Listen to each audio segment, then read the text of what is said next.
Good morning. Hello. We are off to an early start again today because we do have some baseball as you all know, I'm sure. What a lovely time of year it is, October. October's a great month. I'm a big fan of October, and I'm not even really a big Halloween guy. My wife loves Halloween, although now we've gotten to the point where it's like Halloween's more fun, I think, when you go trick-or-treating like with kids and shit. So, when that time comes, I think we'll up it get back into, dressing up, decorating, all that fun stuff. Did go to a really fun Halloween party one time. I think it was called like Sleep No More or something. Anybody ever heard of that? It was like some company that rented like an abandoned house or something upstate New York. It was pretty wild. It was a good time. And then they tried to do it on like Randall's Island or Governor's Island, but there was a big storm, and then they just never did it again. Good morning to the Royals. Connor Chiote, what's up? Vital morning, my good man. How are you, JP? What's up, Matthew Frosty? Speaking of Frosty, we do have to get going on the NHL here very, very soon. We'll have to set aside some time to get my research in, I guess, as best as I can. I'm trying to remember what I did last year. I think there's like a pretty good article, usually on what is it? I don't know if it's the Athletic, but the Athletic is what's on the top of my mind. They usually do a pretty good like summary of each team, kind of get you up to speed. I mean, I can't keep up with it. I just can't. I don't remember or know all the acquisitions, offseason moves that teams have made or not made. But I will get up to speed. Last year, I'm trying to think. Last year, what were my positions in the NHL last year? I know I took the fucking Hurricanes again to win the Stanley Cup. That did not happen. I think I took the Red Wings over. I don't know if that ended up hitting. I took the Flames over, so I didn't have to bet them. I can't remember how my futures did last year in the NHL. I want to say I broke even, maybe like 2-2. And then the midseason play, about 5 games in, Ottawa Senators to miss the playoffs. They just didn't have that look, in my opinion. That's right, JP. Remember Senators? That was my big fade. 3 units on them to miss the playoffs. It was a steep price I had to pay. I think it was probably like 170 or something. So I'm not touting that by any means. Yeah, no, we didn't hit that. I didn't hit that. Coyotes over did not come through. They did not come through. Those fuckers. Have you looked at any futures yet? No, I have not. The Athletic is the best for season previews, in my opinion. Yeah, okay. I thought that's what it might be. Yeah, I like the Athletic. I haven't really read it as much as I thought I would be. I look at the headlines and the stories, and I don't find myself to be overly interested at the time. I'm really just so hooked to the catching up on the news on Twitter. Finally catch a stream this week. Ben Supercorp, no worries, Barty Bart. Happy you could be here and you can make it. Esto just made a crazy breakfast sandwich. We love that. I have my green juice again, couple of eggs in the morning, got my coffee. I'm ready to roll. Feeling good. Morning, DJ. What's up, TJ? We got a big stream today. We've got college football. I believe it's week 6, if I'm not mistaken. Jovan is kind enough to join us again here, which is awesome.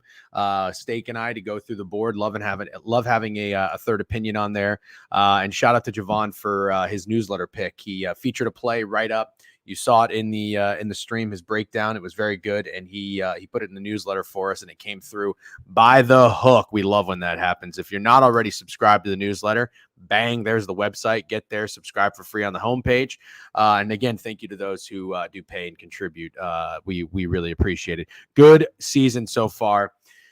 College football wise, I think we're 20-9 on the year. NFL started hot.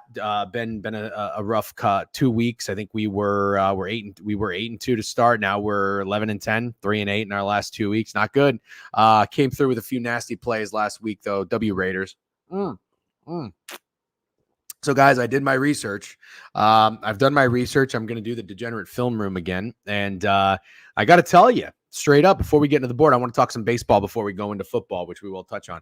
I got to tell you, I rewatched the condensed version, so it puts it into about 40 minutes, no commercials, just goes play to play.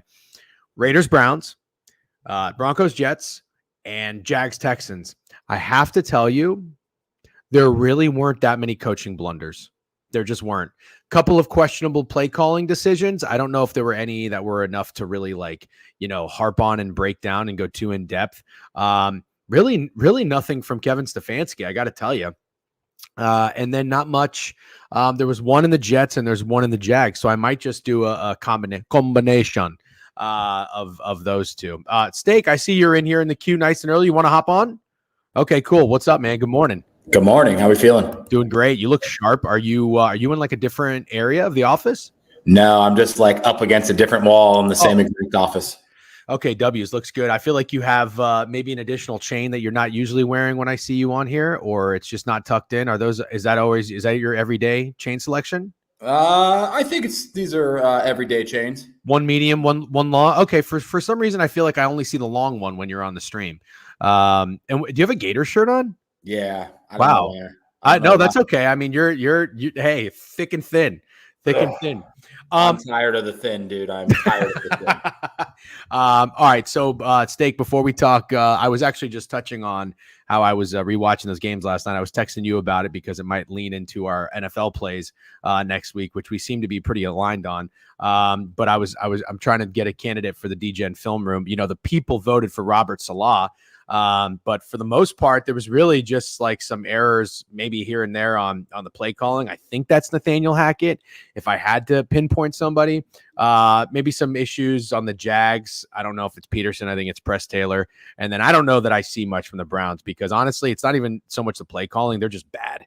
They're just bad on offense. They're not very good on defense. They're just a bad team.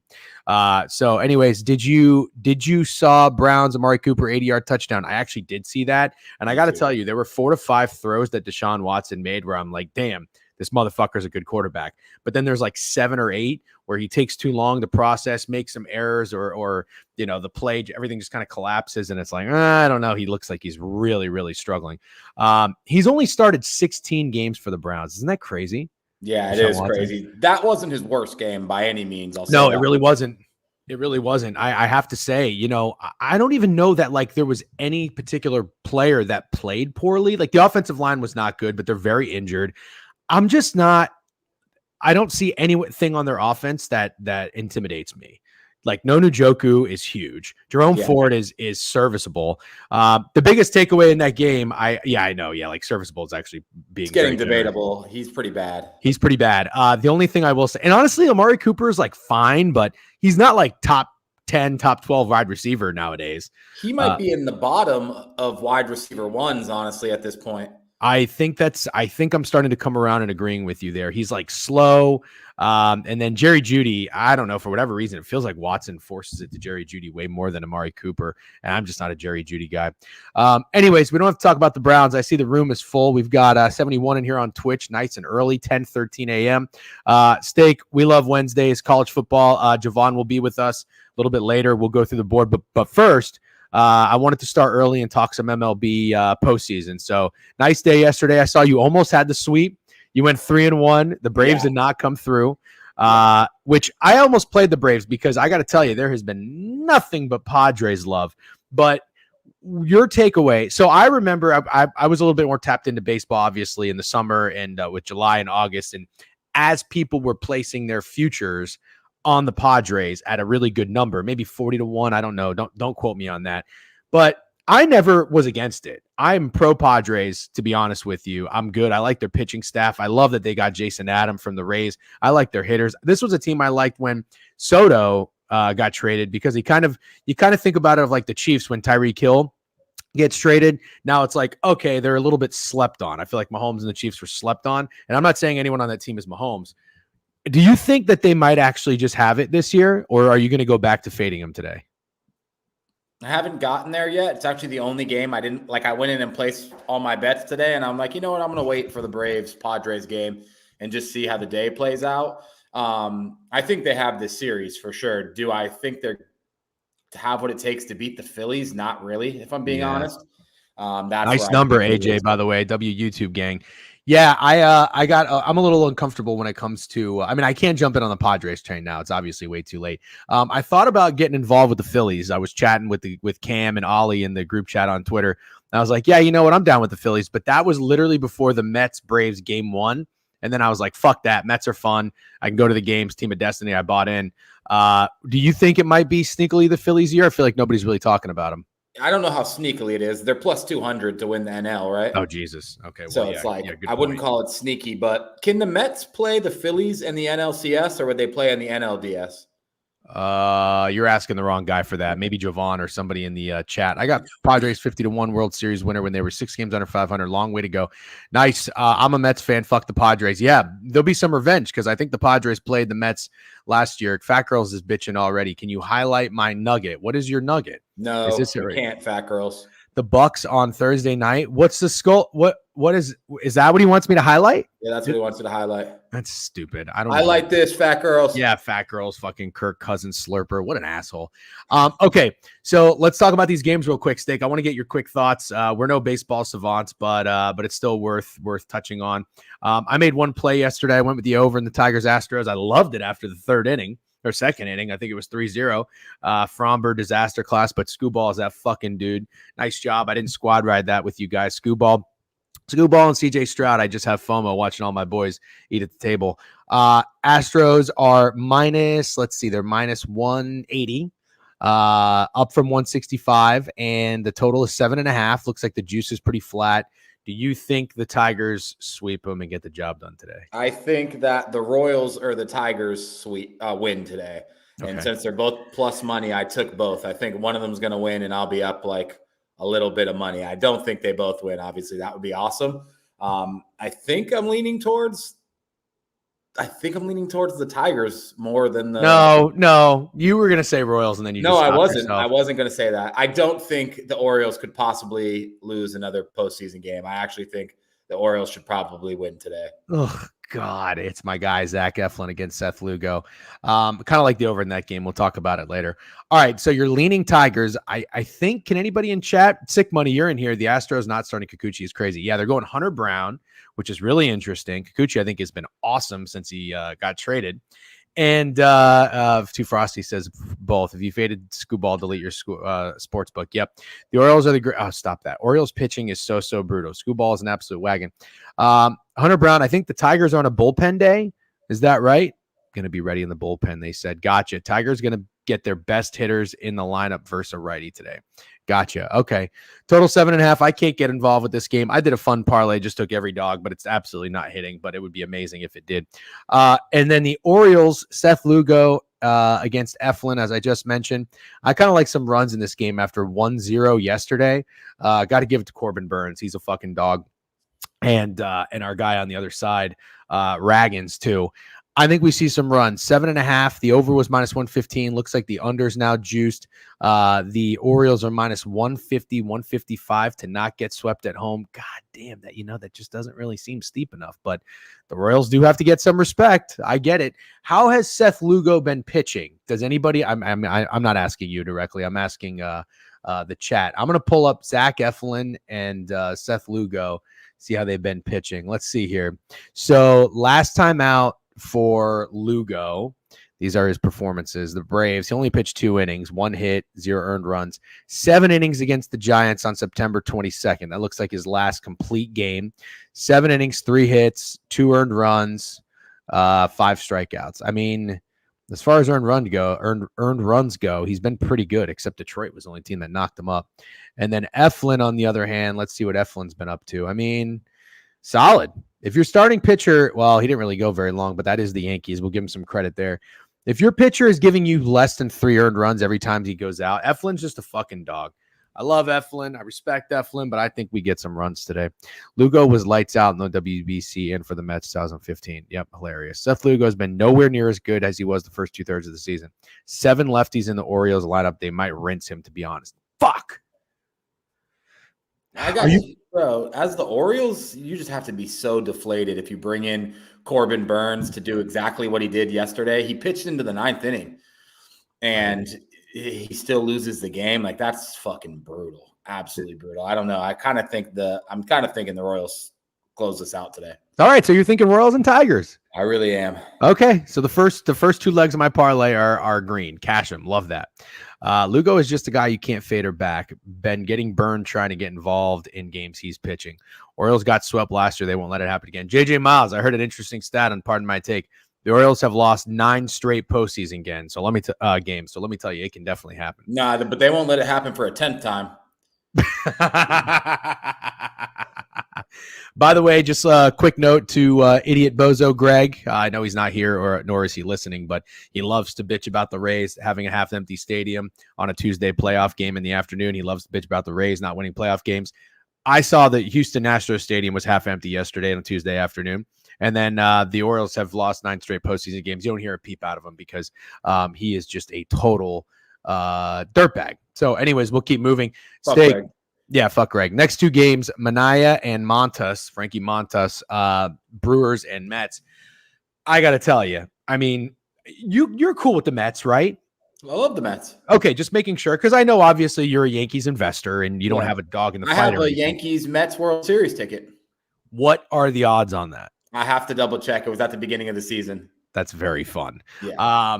Okay, so the Mets right now just have that look, and they've kind of had that look, I think, in the last month. If I'm not mistaken, I think I heard that they did cash as the team with the most wins in October. They tied with somebody else. They had 17.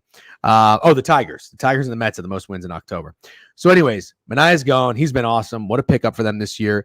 I was watching that game last night, and I was like, damn, the Mets might actually do it. When they were down 2-0, they get up 3-2. But then the Brewers started to rally, and I'm like, fuck, the Brewers are pretty cool. Then one of their guys at the wall made a nice catch, and I was like, God damn it, the Mets are probably done this game. Nope. Mets put up 8 on them. I saw KFC, the Barstool guy, put up a video saying this is not the same Mets team. He's right. I'm not even worried about jinxing it. Something is up with these Mets. I say the Mets close it out today. What about you?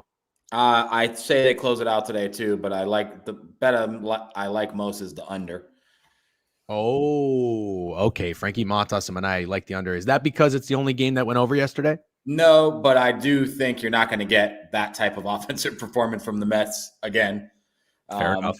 And it's not because it's the only game. Because honestly, I don't want to go backwards, but I like Tigers and Astros to go under again too. To be honest, I like that. I'm good with I that. know it's a bullpen day for the Tigers, and the Astros aren't starting who everyone thinks they should start, and that kind of makes me like the under more. To be honest with you. Mets might drop 8 again. No, I'm good with that. Also, it opened. It looks like, according to Action Network, it opened 7. That's pretty low. It's a lot of respect to these guys. I don't know how Montas has been pitching. Total 7 up to 7.5 now. The over is juiced. Minus. Let's see. It opened basically a pick 'em. Some money sitting the Brewers. The Brewers are up to minus 120 now at Caesars. Go Mets. Go under. Okay, so just so I'm keeping track correctly, you've got Tigers and Royals, but you think one of them hits and they're both a plus price. So that's your reasoning there. And then you like the under in the Mets Brewers game. Would you say that is your favorite play? Yeah. And I also like the under in the Tigers Astros game. I'm going to play that as well. Okay. All right. Fair enough. Damn, stakes getting down today. All right. Last game on the board. Montas isn't great, but doubt he goes more than 4 innings, no matter how effective he is. Okay. Fair enough. Last game on the board. I kind of like the Braves, but I just don't want to be that guy. I didn't bet the Braves yesterday, but I do like them today. I mean, are they really going to go down without a fight? Max Fried against Musgrove. Looks like, let's see. Let's pull it up here. According to Action, we've got a total at 7 down to 6.5. The Padres open minus 120. They're kind of staying there, depending on where you look. They're kind of staying flat there. The Braves, I know they're in a really shitty spot, having to fly to San Diego and playing baseball after that doubleheader against the Mets. Everybody was on the Padres yesterday. It came through. I don't necessarily know that anybody's going to be betting the Braves today. That's not a reason that I would bet it. But I also just have a really tough time. Like, the Braves still have some dudes on this team. I don't know enough about Max Fried, but Michael King is just that guy. Like, watching Michael King pitch is awesome. I don't know if Jason Adam is available today after he went 1 inning. He had 3 Ks yesterday because he's fucking awesome. Rays legend. I would go Braves here. How about you? So I wonder if this interests you. So would you agree that if the Braves win, they have to score? 1,000,000%. Braves team total over? I'm fucking down. That's kind of what's speaking to me. I'm absolutely down. I like that. B. Smith with a new follow, by the way. Sorry, real quick, Steak. Austin McCain, new follow. Twizzy with a sub bank, 23 months. W Twizzy, appreciate the support. And I see you guys over there on YouTube as well. YouTube's been bumping. Make sure if you're watching on YouTube, hit subscribe. We got 328 subscribers now. Love it. Let's get to 1,000. And if you're watching on Twitter, please hit like or retweet the stream. That helps us with the engagement. All right, hold on. I'm going to pull up. Do you happen to know what that is? Does anybody have a line on that? 3.5. or 3. Oh yeah, it's probably 3.5. Let me see. I don't know why I can't fucking log into DraftKings right now. Okay, sportsbook. Let's get a home run in that game. Somebody give me a home run hitter for the Braves. Don't say Ozuna. Okay. Olsen? Olsen. It's got to be Olsen. What did Olsen do yesterday? No one did anything. Yeah. All right, it's got to be Matt Olson. It's Matt Olson. Albies, yeah, that's not a bad one. YouTube gang. Soler. Wait, they have Soler on the Braves? Jorge Soler? Did I miss that? Harris is hitting the ball good. Is he? Michael Harris is hitting the shit out of the ball.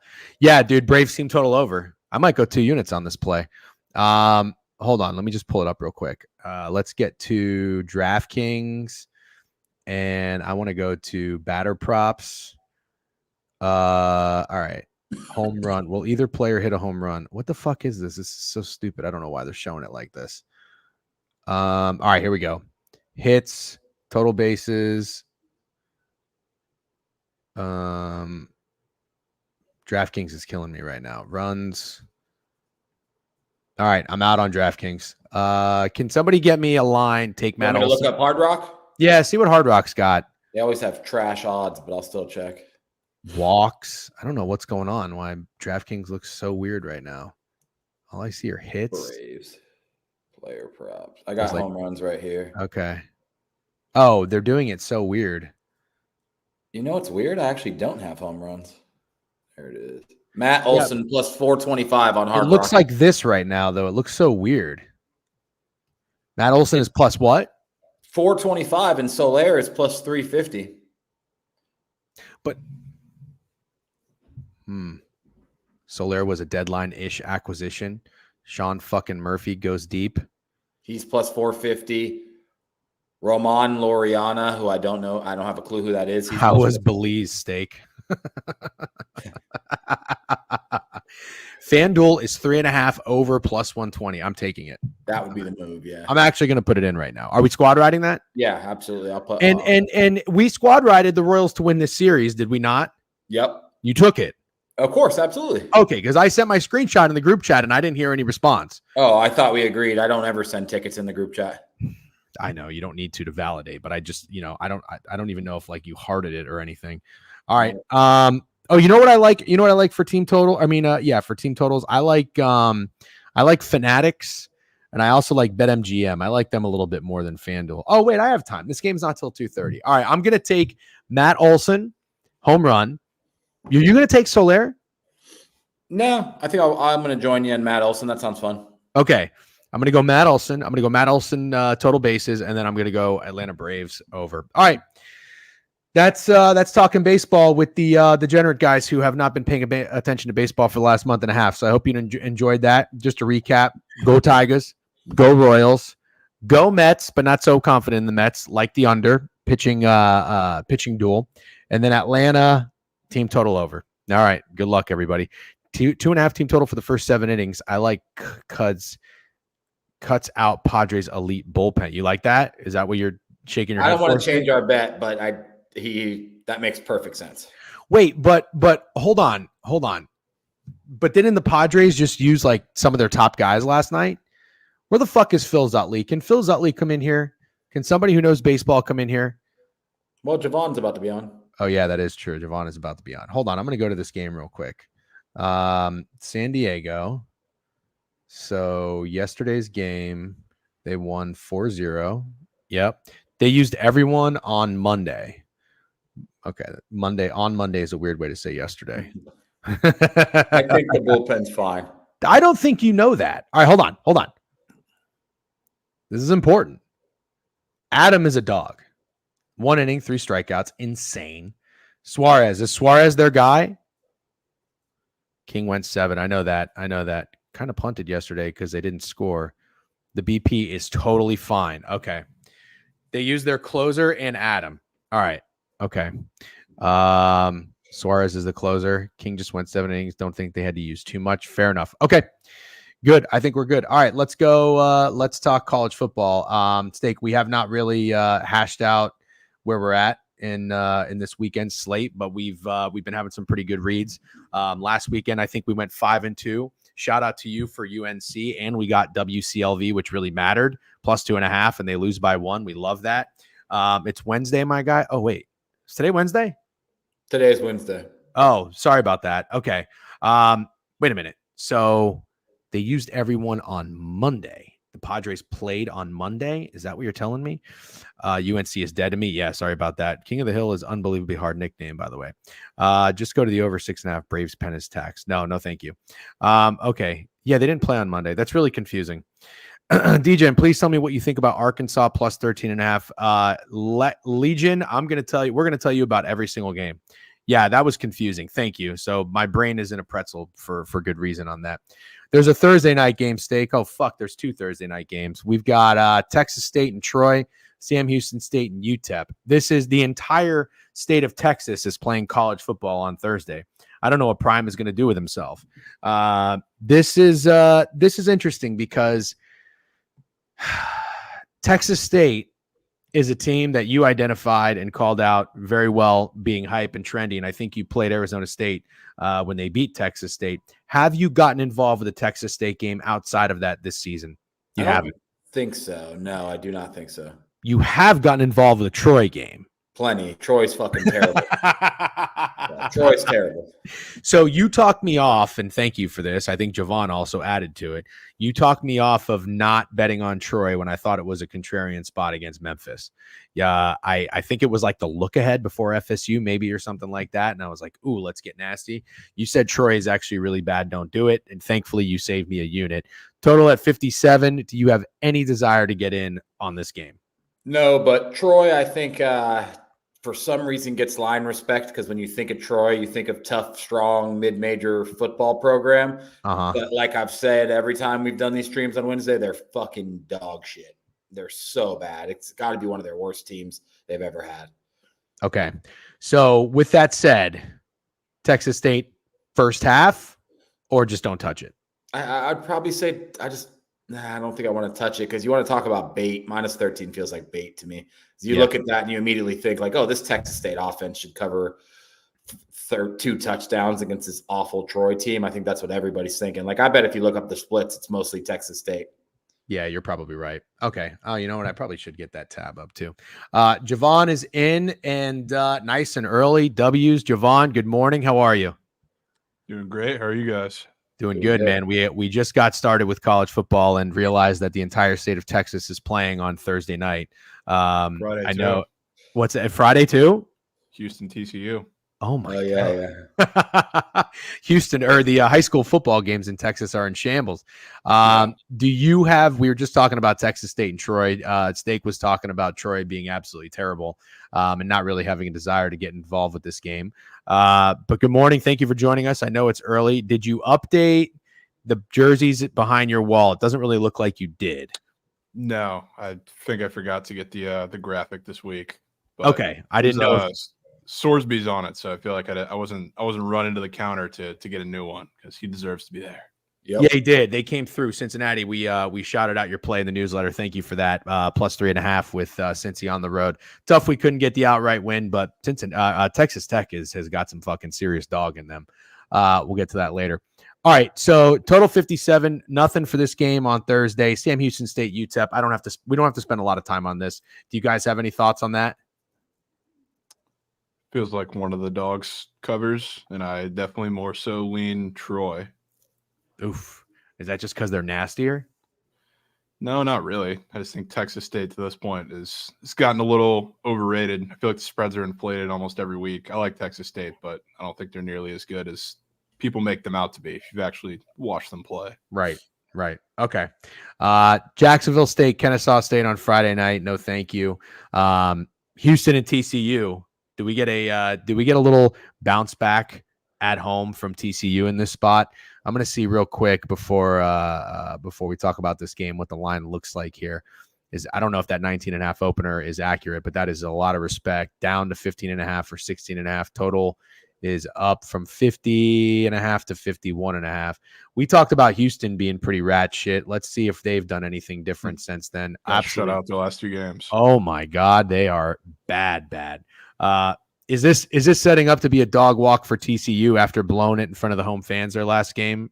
Jovan, you're a TCU alum. Let's start with you.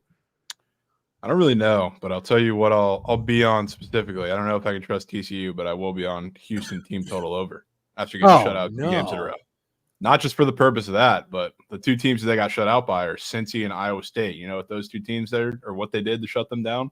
What? Run defense is really good because Donovan Smith cannot really throw the ball. He can run the ball, and the rushing attack can run when they want to, but they couldn't against Cincy and Iowa State.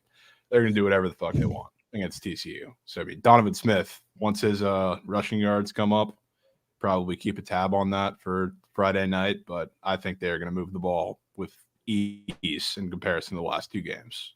So, I'm in support of points. So interesting. So, okay, your supporter points for Houston. I would imagine maybe that likes you.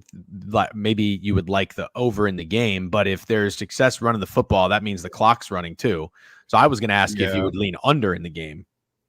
Yeah, I mean, I'm really unsure of what like TCU is going to do because the problem is like Houston's defense, I think, is still good. It looks a lot worse than it is because their offense can't stay on the field, like especially the last 2 games. But again, like the games where their offense actually did a little bit of something, like in the Oklahoma game, they played them close. So it's just when they face a really good run defense, it kind of goes out the window. And TCU is quite the opposite from that. So yeah, I don't know if I could trust TCU. Okay. Steak, any thoughts on TCU Houston? I think I trust TCU more than I trust Houston. Obviously, I get what you're saying about them scoring points. Taking a team that was shut out back-to-back weeks to score points is like a very me play, I'll be honest. But I have more faith in TCU's defense stopping Houston than I do Houston's defense stopping TCU. I do think TCU probably scores at will in this game. So I don't hate what you said about the over, but I do think if it's over, it's TCU covering probably pretty easily. I think there is something that I like from an outsider's perspective of seeing this TCU team have a heartbreaking loss at home against UCF, the following week going on the road against SMU and getting their shit smacked 66-42, and then going on the road again to Kansas and grinding out a 38-27 win. Kansas might have some serious problems. Kind of sad I didn't end up fading them. Yeah. But I still like that no matter what, this TCU's offense at least is putting up points and hasn't missed a beat. And just from my eyeball test, I really like this Hoover guy. Is that his last name, Hoover? Yeah, Hoover and Jack Besh, the new Cooper Kupp. Get familiar. Fucking love these dudes. What about the Savion guy? I know you said he's got a problem catching, but he's just like Quentin Johnston. Like he's gonna make a couple of ridiculous like contested catches, but he'll drop 4 screen passes. So like he's so frustrating to root for. Okay. All right. Fair enough. Just real quick before we keep moving, Shady Beef says, if you fuck with Detroit, I don't fuck with you. Fuck Detroit. Fuck the Tigers. Fuck his mom if you're on them. Fuck y'all, chat. I don't really understand why anybody would get all excited and gung-ho about the Houston Astros. How can anybody get excited about the Houston Astros? Even if I had money invested in the Houston Astros. He's a Twins fan. Oh, the Tigers are in your division. Yeah. Yes. Got it. Tigers took their spot because the Twins are rat meat. Yeah, that's crazy. You could be mad at the Detroit Tigers, but I think you really need to take a good, long look at yourself in the Minnesota Twins because that team is rat shit. And I could tell you that right out of the gate when I saw Louis Varland pitch. All right. Fuck the Stros for life. Yeah, I'm not really a Stros guy. How do you blow an 8-game lead? I don't know. Love that. Anyways, let's go to Friday. Here's a game that I have something that I'd like to talk about. Steak, are you getting sick? I don't know. Don't worry about it. Take a ginger shot, drink some tea. Anyways, my throat was hurting the other day, by the way. I went and got a strep test at urgent care, and I'm fine. Knock on wood. Syracuse and UNLV. How is this not the nastiest under on the board this weekend? And let me explain why. So UNLV, Steak, I got to give you credit. I saw your fucking tweet from Ibiza where you said that you were going to put your daughter's college fund on UNLV after their quarterback announced that he was going to leave. Ended up finding out, I know you don't have any inside sources at the University of Nevada, Las Vegas, but end up finding out that the team apparently was very excited when this guy left because they love the backup. Malik Collis Jefferson. I probably butchered the name. I saw a tweet about it. I sent it to you where like somebody posted, little do they know that this backup is better than the starter. And I was like, holy shit, maybe there's something there. This kid comes in and they go off on Fresno State. They win 59-14, soars over the total of 51. UNLV gets there by themselves. And then on the flip side, you've got a Syracuse team who has been putting up points pretty much at will. They struggled against Stanford, but outside of that, they scored 30 plus in 3 of their 4 games. I just realized this though. 3 of the 4 games have gone under the total. Maybe that's noteworthy. But what I was going to say is this: the total in this game open 54.5 is getting bet up like a motherfucker. And I can confirm, because when I do listen to VSiN, one of my favorite things is when the sports book managers come on and they talk about what they're seeing bettors do and not do. And they're saying all they're getting is over money, and the total is adjusting accordingly. I have no football logic or reasoning, but wouldn't it be interesting if this game on a Friday night, let's see, there's 2 games. We'll talk about Michigan State, Oregon in a second. Wouldn't it be like the nasty under of the night? Steak, do you have any thoughts on that? Yeah, I see what you're saying about the under. And honestly, isn't it surprising UNLV is this big of a favorite in this game? I didn't even, you know what? It's funny now that you say that, I realize I talked about the total. I didn't even talk about the spread. It looks like maybe they opened 4 and are up to 6.5. Yeah, I don't know. I mean, UNLV is 4-0 ATS. Syracuse is 1-3 ATS. So here's the thing. I guess Syracuse as a dog of 3 points covers and wins outright against Georgia Tech. As a favorite, they have not covered. Maybe Syracuse is a little bit better as a dog. I don't know. I'm not going to think too much about it, but that's what you're implying. I don't really have an opinion on that. You think that spread is a little fat? I think just going back 2 weeks ago, not only did your quarterback just quit on you because of an NIL deal, I think the running back quit too, right? Or one of the running backs, or was it a receiver? Somebody else quit because of NIL money the same week. And yes, I get it. You spanked Fresno State, but I feel like being 7-point favorites against Syracuse and Kyle McCord with your quarterback starting his 2nd game ever is a lot of respect. Okay, fair enough. I don't have as much thought on the total. I guess I see what you're saying, though. Laying a touchdown is I mean, Syracuse is still a team that people like despite getting burned against Stanford. Jovan, any thoughts on this game? Yeah, I wouldn't hate taking that nasty under. I like taking unders when you have like the breakout game for the quarterback who gets the new job first game, and then they're coming back next game, and everybody expects it to be a seamless transition. I think I did that with Texas A&M and Marcel Reed. He got the job against Florida, got a start, and then came back and almost lost to Bowling Green, and that game went under. So I feel like that could be pretty similar too, especially because that 54.5 opener seems awfully low, even though it got steamed up. So I can get with you on that. I have one other comment on this game. Syracuse got the Michigan football treatment the entire month of September. They played home games, 4 home games to start the year. Now they go on the road, first road game. And also, here's a weird angle. Can you see Kyle McCord balling out in Las Vegas? You ever seen his face? I've seen his face. I don't think he's a Las Vegas guy. He's not a big lights guy. I think we all learned that last year. I mean, bright light city gonna set my. That's my fucking point. Thank you. He's not a bright lights guy. I watched him against Notre Dame. He made 2 incredible throws. One he should have gotten picked off on. He made 2 incredible throws, but Notre Dame did nothing. He's not a bright lights guy. All right. So Jovan, you co-signed the under. It sounds like Steak, you're leaning UNLV. Yeah, but I like the under too for sure. Okay. I'm going to be on that. That's on Friday at 9:00. And then there's another game on Friday night, Michigan State and Oregon. So I don't know if you guys got involved with that Michigan State game last weekend.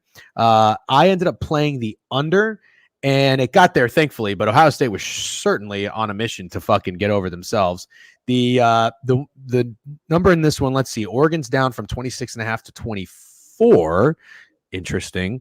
52.5 the total. Doesn't look like there's a lot of movement. This is where I feel like this. Actually, I shouldn't say this is where. This is something I like to monitor in college football. When a team doesn't come through as a big underdog, typically nobody wants to back them again. Now, I just applied this logic with Wisconsin on the road because Wisconsin did not cover as a 15-point dog against Bama. They were on the road against USC. I took them. They were up 21-10, and they lost by 17 with a pick six because of their backup quarterback. So I'm off to an 0-1 start. However, it's still something I'm going to be cognizant of and I'm going to pay attention to. I have a feeling nobody is going to want Michigan State here. That totaled, in my opinion, looks kind of low. 52.5 for an Oregon game, especially in Oregon. It makes me lean the dog, makes me think it's maybe a bit of an ugly game. So already I'm either leaning Michigan State after they just burned anybody who played them at home catching that many points against Ohio State, or maybe an under. I don't know if you guys have any thoughts on that. And then just real quick before I hand it off, Jovan, we'll start with you. I think maybe it is worth noting as well that Oregon is not doing a very good job of covering big spreads. So maybe that's something that would keep me off. Because I just remembered they beat the shit out of Oregon State, but that's really it. Yeah. If you look at their 4 performances this year at UCLA, they didn't cover the 23.5 there. So I don't know. Jovan, do you have any thoughts on Michigan State, Oregon? Yeah, that's what I was going to say. I would be a little more, I don't know. I would want to go to Michigan State a little more because they didn't cover if Oregon has been somewhat decent at covering these big spreads, which they haven't been, especially like last week. I think they came close against UCLA and only won by 20-21 and hooked under by a couple points or whatever it was. So I think I'm off there, but I mean, the look ahead spot is respectable with Ohio State game next week. So yeah, can't really hate on it too much. Very, very good point. Yep. Okay. So Oregon's got Ohio State next week. And then also, I just want to clarify, in case anybody was wondering, there's a 23.5 point spread at home against Ohio State last week, and they lost 38-7. The game barely stayed under. Steak, you're an Oregon Duck guy. You got to be feeling a little bit better about this team after escaping by with a win, Boise State, and then beating the shit out of Oregon State and kind of handling their business against UCLA. You got anything you like in this game? I agree with what you said about the under. If you think that Michigan State covers, I don't think it's because they score a lot. I think it's because Oregon scores less than you'd expect. So I don't think I'm playing anything in this game, but my only lean would be the under. Okay. All right. That's fair. All right. So just a recap between, I guess, Thursday. These are the splits for everything, if anybody cares. Between Thursday and Friday, I think my favorite play is the under in UNLV Syracuse, and I also like Oregon Michigan State under, also a little lean to Michigan State. What would you say, Steak? What's your top play between these 2 nights? I like my top play is UNLV in the under, and then I also like TCU. Okay, Jovan? Probably just Houston team total over for me. Okay, fair enough. Nasty, love it. All right, let's move on. Saturday. Here's an interesting game: UCLA on the road against Penn State. Penn State laying a big old number. And what do we know about Penn State? Well, James Franklin is aware of the spread, but these fuckers, for whatever reason, are not covering big numbers. We all just had them. Actually, I shouldn't speak for Jovan. I don't know if you guys did, but I know the Ramble guys had Penn State, or MJ did, Penn State 17.5, 18. We took them as well in the newsletter, and unfortunately, they did not come through. I mean, I have a hard time thinking that anybody is going to be betting Penn State here, but is anybody really going to bet UCLA? So I don't even know that I'm really going to try to play that game of, ooh, what's contrarian? What's the public on? I don't know, but it's noon. People are going to be itching for action. The total is sort of catching my eye. Anytime I feel like you see a Big Ten team, we always say like Wisconsin or Iowa, when there's a low total and a big spread, it does sort of make me lean the favorite. I could see UCLA probably just getting shut out in this game. They also, let's see, didn't they just go to LSU? I mean, Jesus. Yeah. This is, so UCLA had to go to Hawaii to start the week or the year. Okay, they did have a bye in between. They come back home, they get their ass kicked to Indiana. Then they go on the road to Baton Rouge. Then they got to play Oregon. Now you got to go on the road to Penn State. Look at that 3-game stretch at LSU. Fuck it, 4-game stretch, I guess. Nobody thought Indiana was going to be a wagon except you, Steak. That ain't easy.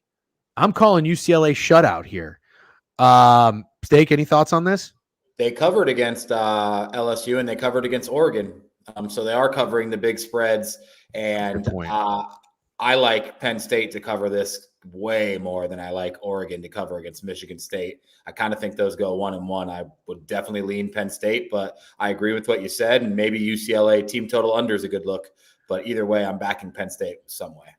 Okay. The only thing too to be a little bit worried about, I guess, is Penn State has a trip to USC on deck after this game. That'll be October 12th. Jovan, any thoughts on Penn State, UCLA? Probably in Penn State with you. I will say this because I've talked a lot about, I mean, for Cal Miami example, teams going west, and I think that's going to be a problem. Nobody seems to buy into those, but a lot of people buy into the west going east, and those teams have actually been pretty good. So like not just you at UCLA going to LSU, but like I know Stanford is like 1-1, but like they went to Syracuse. That was the big one, which everybody faded, myself included. And I don't know, I'm a little weary of fading those teams because those teams have really not come through in the very popular spots if this ends up being one. That's a good point. Cal to Auburn did just fine. Cal to Auburn, yeah. I mean, there's teams. It depends on where you go. It's just interesting. I just don't know if UCLA is going to have anything left in the tank to play another massive dominant opponent for the third week in a row. I could just see it. I don't think so either. I was just playing devil's advocate there. No. That's a good point. I mean, the travel thing's definitely something to be or something to consider. If they had one cupcake in between, I probably wouldn't care as much. I just think Indiana, LSU, Oregon, Penn State is just a fucking brutal stretch, and I just don't think these California kids are going to really want to have to go bang around with some Big Ten offensive linemen or defensive linemen, I guess. So I'll probably be fading UCLA's offense. All right, here's a big game. I'm hoping that some of you guys can give me some confidence here because, man, oh man, I faded Louisville this year, and I got to tell you, I don't know how much I don't know how good I'm feeling about it. Looks like they are -7 at home. Let me see if I can find this on Action Network. It doesn't really align timing wise. Oh, here we go. That wasn't too hard. I don't know if that look ahead is accurate, obviously, but we got 7. We got 6.5 at FanDuel, 56.5 down to 56.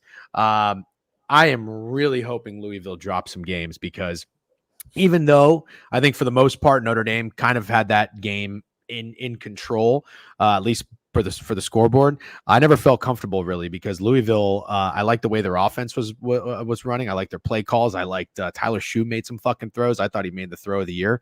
And I'm a little bit nervous that SMU is riding a little too high of a high coming into this game after beating the shit out of TCU. And then, sorry to keep saying that, Jovan, and then beating the shit out of FSU. I mean, these are two impressive back-to-back wins. So you're really, if you're getting SMU here +7, you're kind of buying them really fucking high. But I got to tell you this, is it easy for Louisville to turn around after a game at Notre Dame? Is it easy for Louisville to just turn around and play a team like SMU? It was rainy. It was cold. It was sloppy. I am very hopeful SMU can pull this game out. But I also don't know that I can necessarily get there and double down and put a unit on it. Jovan, you know SMU fairly well, I think. Do they have a chance to win this game? I don't think so. I think this is it's their first I think it's their first road game period in the ACC play, but it's a hell of a big one because Louisville's a super tough place to play. I like that they are going to play a team that can kind of play their game too. Not that the offense I think is as good as SMU's could be, but like Jeff Brom is going to be super aggressive, especially at home. So I feel like that's a team that I feel somewhat comfortable backing, even though they're coming off of the Notre Dame game where I know Notre Dame kind of kept them in that game with a couple mistakes. I guess it went both ways, but I would say I was pretty impressed with the way they played like 70-80% of that game. So I think this is a welcome to the ACC game for SMU if that exists. I think that's pretty fair. Steak, you're nodding your head up and down. Oh, I absolutely love Louisville. I absolutely love Louisville. SMU honestly had high expectations, and they kind of stumbled out of the gate. Shitty game against Nevada where they literally could have lost. Then they lose to BYU, which looking back doesn't seem like that bad of a loss with the fact that BYU beat Baylor, BYU beat the shit out of Kansas State. All of a sudden, BYU looks good. And then SMU follows that up with massive win over TCU, massive win over Florida State. 7's a lot of respect, given everything I just said, I think. And I think it's belt to ass Louisville. Fuck. Yeah, I think you guys are probably right. Do you think 56.5 is low for the total? Maybe a tad.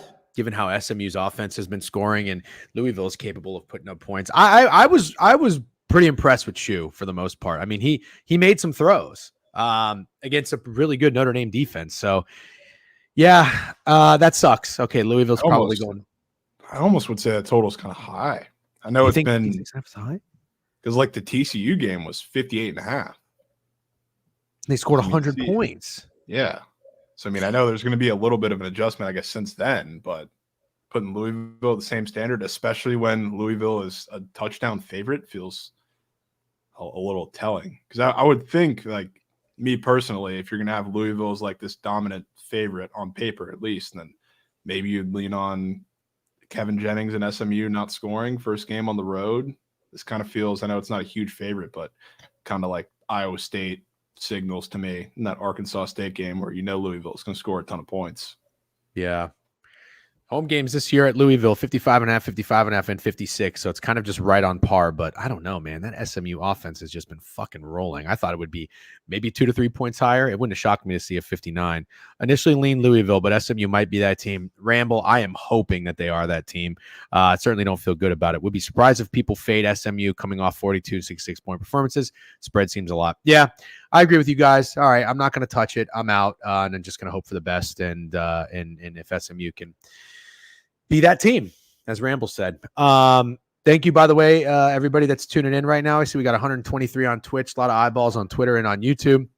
Thank you to Jovan and Steak for making the time to go over college football. It's almost 11 o'clock. We'll try to crank through the entire slate within the next hour. Guys, if you have to hop off at any point, feel free. I have a hard stop at noon. By the way, if you're not subscribed to the newsletter, go to the website, subscribe for free. Thank you again, Jovan, for featuring a pick last week. Steak and I's bets will be there. We are 20-9 on the season so far, off to a pretty good start. I probably just mushed it, and we'll go 0-5 this week. All right. Next two games, BC and Virginia Tech. I have something in Purdue, Wisconsin. So before we go there, do you guys have anything with Boston College, Virginia? No, not until the quarterback situation's figured out for BC. I don't know if Castellanos is back or not. Is he hurt? Yeah, he missed last game, which is why they almost lost. And they came back and they won. They beat Western Kentucky? By 1, I think, yeah. Okay. Total 53. I haven't really been following Virginia, so I'm just going to stay out of that game. So, all right, Purdue, Wisconsin. Here's my take on Purdue. I said this on the stream. Unfortunately, I have not put my units where my mouth was. I said Purdue was on my fade list. And after watching them against Notre Dame, I talked about their coach when they lost 66-7. The coach for Purdue just looked like an absolute clown. He played the starters all the way through. I don't know what type of message you're sending. I just don't know that it makes that much sense to risk an injury in the second game of the season when you're losing by 50 points at home. And Hudson Card is terrible. They have no playmakers. They have no threats. They're just not a good team. They're soft. So they were on my fade list. Well, did I fade them? Nope. I made zero money off this team. Props to you or anybody if you did, because they did not cover on the road against Oregon State, and they did not cover 10 points at home against Nebraska. Now they're going on the road and playing Wisconsin. So you may say I've got a little love affair with Wisconsin, and you might be right, okay? Again, I take you back 2 years ago when they hired Luke Fickell. I love the hire. I was going to be all in on Wisconsin. I have not bet Wisconsin this year until last weekend. But I got to tell you, I mean, at the end of the day, it was a little bit of a fluky cover for USC. I'm not bitching by any means, but I liked that bet. I would have made it again 10 times out of 10. I am not scared off of Wisconsin. I thought that Braden Locke, the backup, looks okay. I know he made a terrible mistake towards the end, and their offense did absolutely nothing after scoring 21 points fairly quickly. I think I want to take him to beat the absolute fuck out of Purdue. That's where I'm leaning. And I don't even necessarily know if the spread is off or if it's telling or anything, but this is what I think. I think Wisconsin needs a game in Madison in front of those Wisconsin fans where they just beat the absolute piss out of somebody.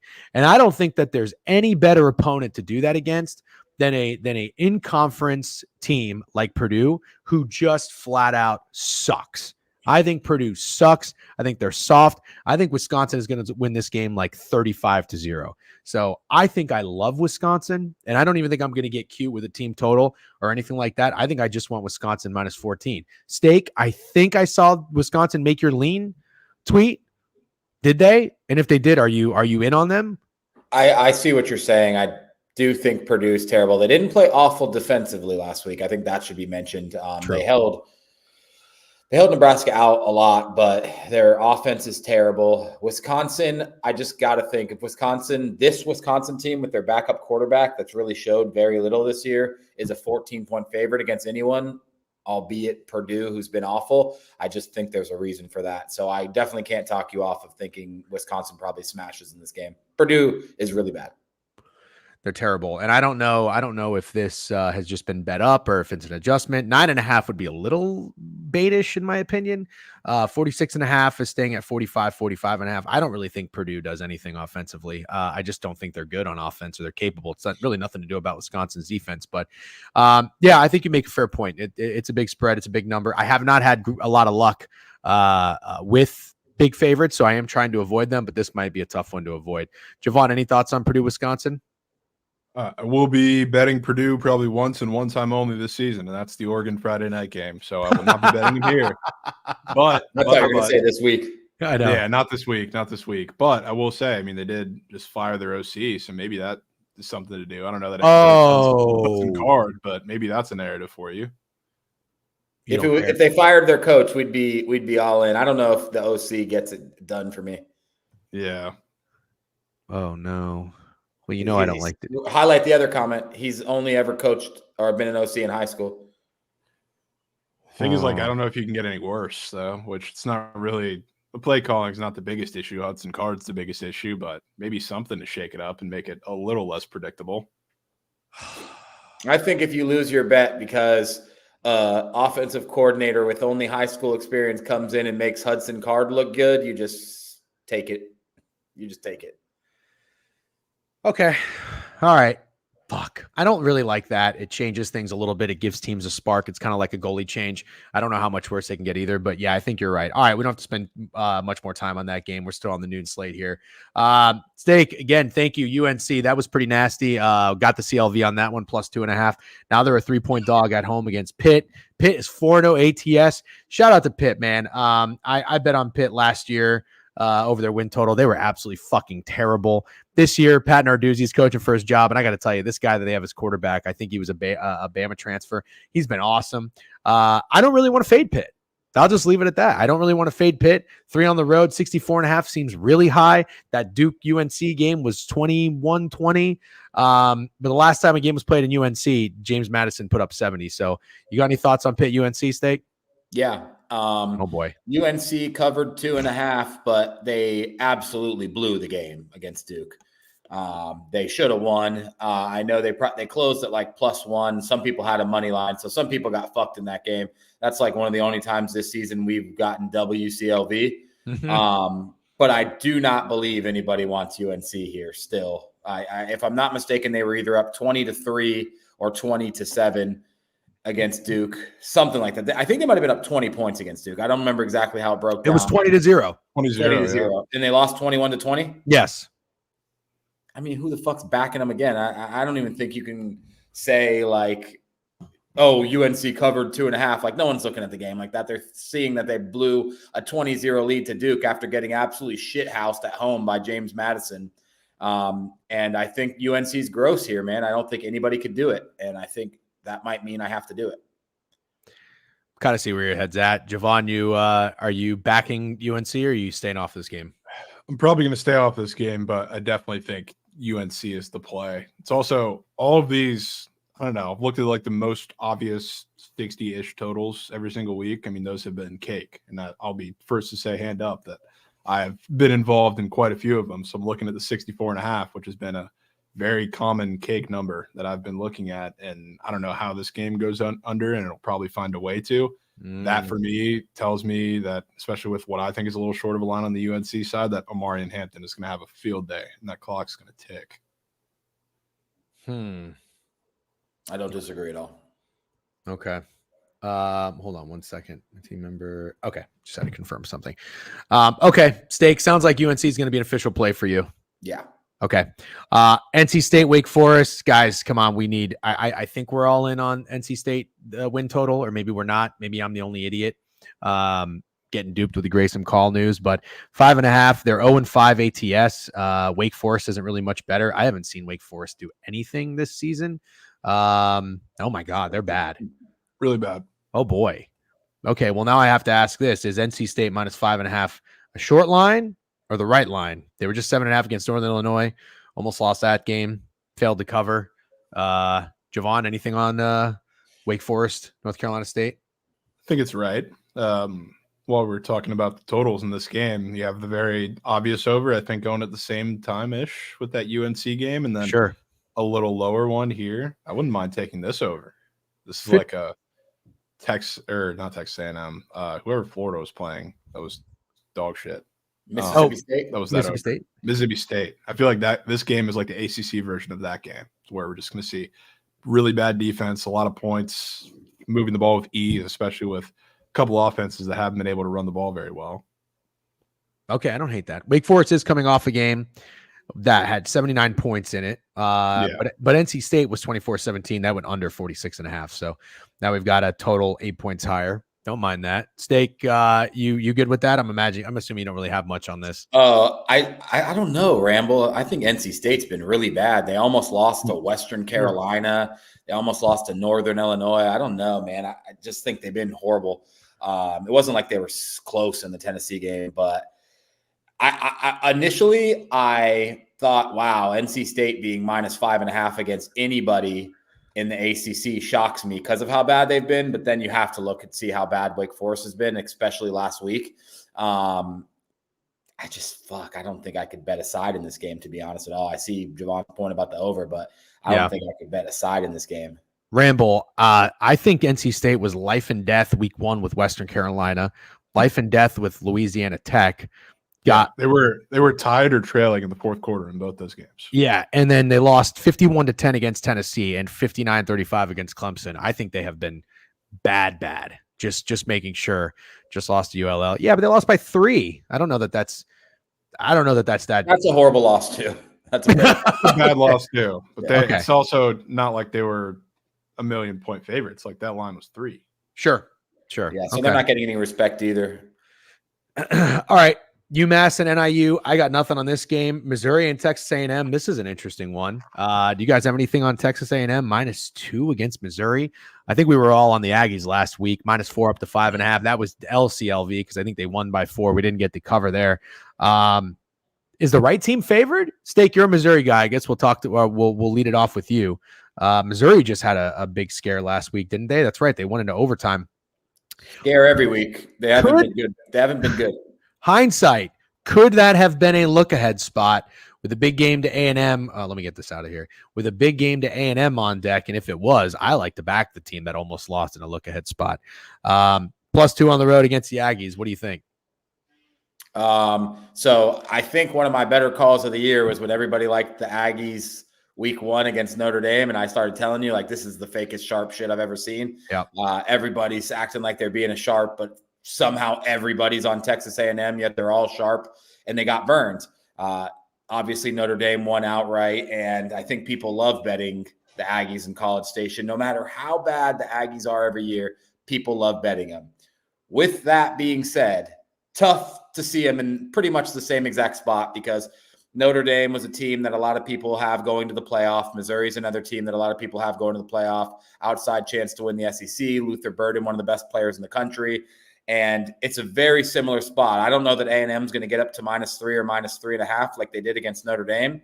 But seeing them as favorites against Missouri initially feels like a touch shocking, right? A touch.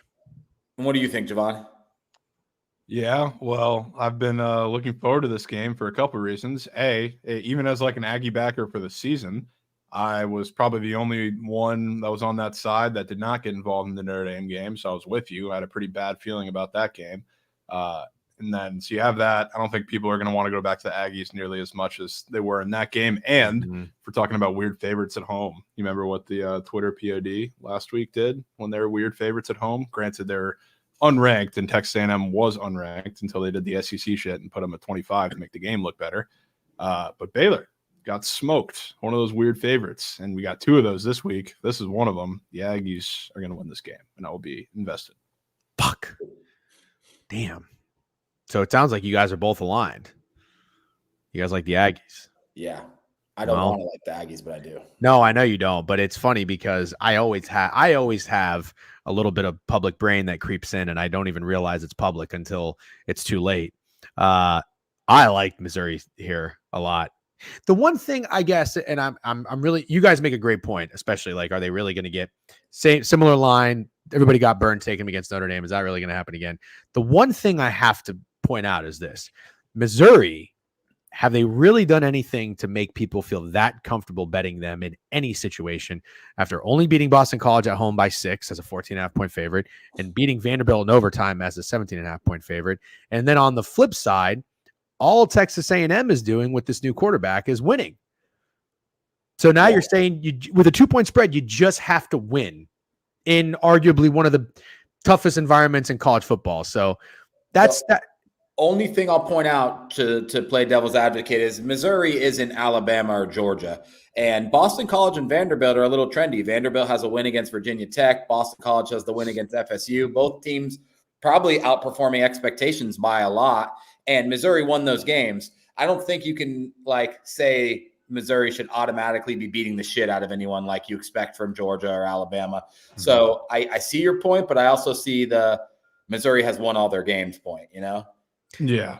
I mean, for what it's worth, I have quite a few Mizzou fans in my ear that are more confident than I think I've ever seen them this season. Oh, God. Okay. There's a few in the chat. There's a few in the chat too. Yeah. Really? But, all I keep seeing is this. Yeah. You know what I want to buy into for that game? The under? No, the Colin Klein revenge game. You remember his offense is seeing the team for the second year in a row. You know how they lost last year when they were with Kansas State on a walk-off field goal. The fat kicker. The whole reason that game was even close is because Will Howard is a god-awful. And now it seems that, I know it's early, but he has his quarterback that kind of works in that system. So he's going to be seeing them for the second year in a row.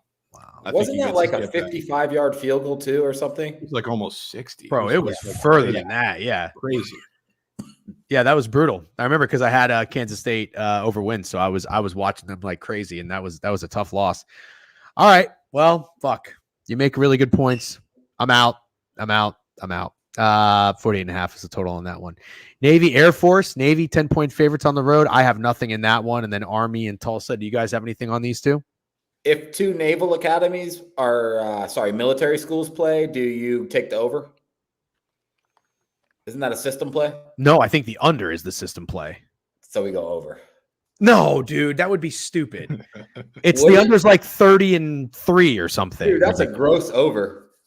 Well, I don't want throwing the ball more this year too. So I mean, they are not quite the same, I guess you could say. All Navy does is go over. If anything, Navy in a game with a 35.5 total is gross. Yeah, I'm mostly just being stupid, but if you made me bet this game, if you forced me to, I'd take the over. By the way, don't get in the way of Army. They're for real. And now that I say that, Tulsa will probably cover, especially after Army just came through as a 14-point road dog in Temple. I like Army. I like their team, and I'm good staying off that one. Tulane, UAB. Tulane came through for us. I thought that was a pretty big number, and that total was a little high against USF. We got cute with the team total. Thankfully, got there. It was always just Tulane on the spread, but I have a hard time fading teams like USF. But that was a bad spot for them. Kind of like what I feel like for UCLA with that 4-opponent stretch being just juggernauts. USF had a stretch of playing Alabama and Miami. 2 games in 3 weeks, then going on the road and playing Tulane. I'm not saying Tulane's a powerhouse, but they should have took down Kansas State. So anyways, I'm basically setting up that I think Tulane is a good team. UAB, I don't think is a good team. I don't know that I really want to get involved. 14.5 with the hook at home for UAB feels a little baitish. 55.5 also to me feels a little low. So I feel like, Jovan, you might have a good read on these teams. Do you like anything in this game, or is this a stay away? I think it's a stay away because, I mean, I would say the spot kind of lines up for me to take UAB, but I think Trent Dilfer is one of the worst coaches in college football. So I will gladly not put any coin on him whatsoever. Okay, fair enough. Steak, would you agree with that? Yeah. Okay. All right. Well, that's enough said. No need to spend any more time on that. Let's keep rolling. Couple of gross games here. West Michigan, Ball State. If you guys have anything, just go ahead and shout it out. ECU, Charlotte. Well, I don't know if that line's a little short or not. Charlotte getting 8 points at home. Here we go. 3:30 in the afternoon. We've got a couple of interesting games here. Iowa and Ohio State. Total 45.5. Ohio State 19.5. I would say this about Iowa. I'm very happy that I got persuaded to jump on them on the road against Minnesota. For me, that was more of a fate of Minnesota than a bet on Iowa. I'm not super high on Iowa this year. I don't really like Cade McNamara. Ohio State's coming off that win on the road. They come back home. I want to fade Iowa's offense here, but maybe that's a silly play. Steak, do you like anything in Iowa, Ohio State? Ohio State minus 19.5, but I'm going to pull up a more accurate number. They're minus 20 at DraftKings, and the total's 45.5. You like anything in this game? Is this not an insanely short line? You don't think it's bait to think Ohio State should win this by 3 touchdowns easily? I've seen a lot of Iowa love so far this week. I was a little surprised. I don't know if it's like because it feels comfortable that their defense can keep them in it, and now they can score a little bit now, but I don't know that that's the consensus. Iowa had a 9-win total on the year. Yeah, but what have they done? So they beat Minnesota, lost to Iowa State, and then they only have 1 loss? Yeah, and that was it. And that, let's be honest, I mean, that was a game they shouldn't have lost. And also, as Jovan said, the offense has been much better. 19, 38, 31. An Iowa team that couldn't even put up 20 points before. 38-31 game with Troy is fucking insane. 38-21. Oh, sorry. I thought you said 31. Okay. No. This line feels short to me in Columbus, dude.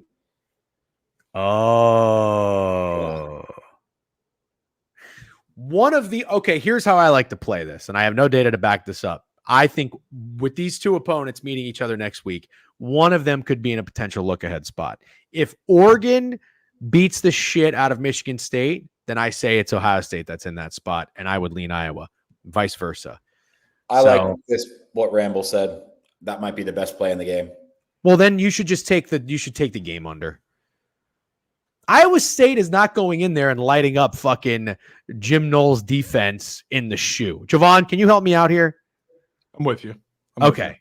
He looked kind of hesitant. No, I mean I was trying to like draw the line between like I can't stand Will Howard, and I know he's had like flashes, but again, he's a backup quarterback that is God now that he's wearing an Ohio State jersey. I'm just not a Will Howard guy, so like I don't think he's going to do much against Iowa's defense either. All right, so you like the under. I can't see Cade McNamara. Didn't Cade McNamara used to play in Michigan too? Yes. Ohio State's going to take it out on that motherfucker. They say, we don't care that you're in a Hawkeye uniform. You're still a little maize and blue bitch. Ole Miss in South Carolina. Oh, Jackson Fart.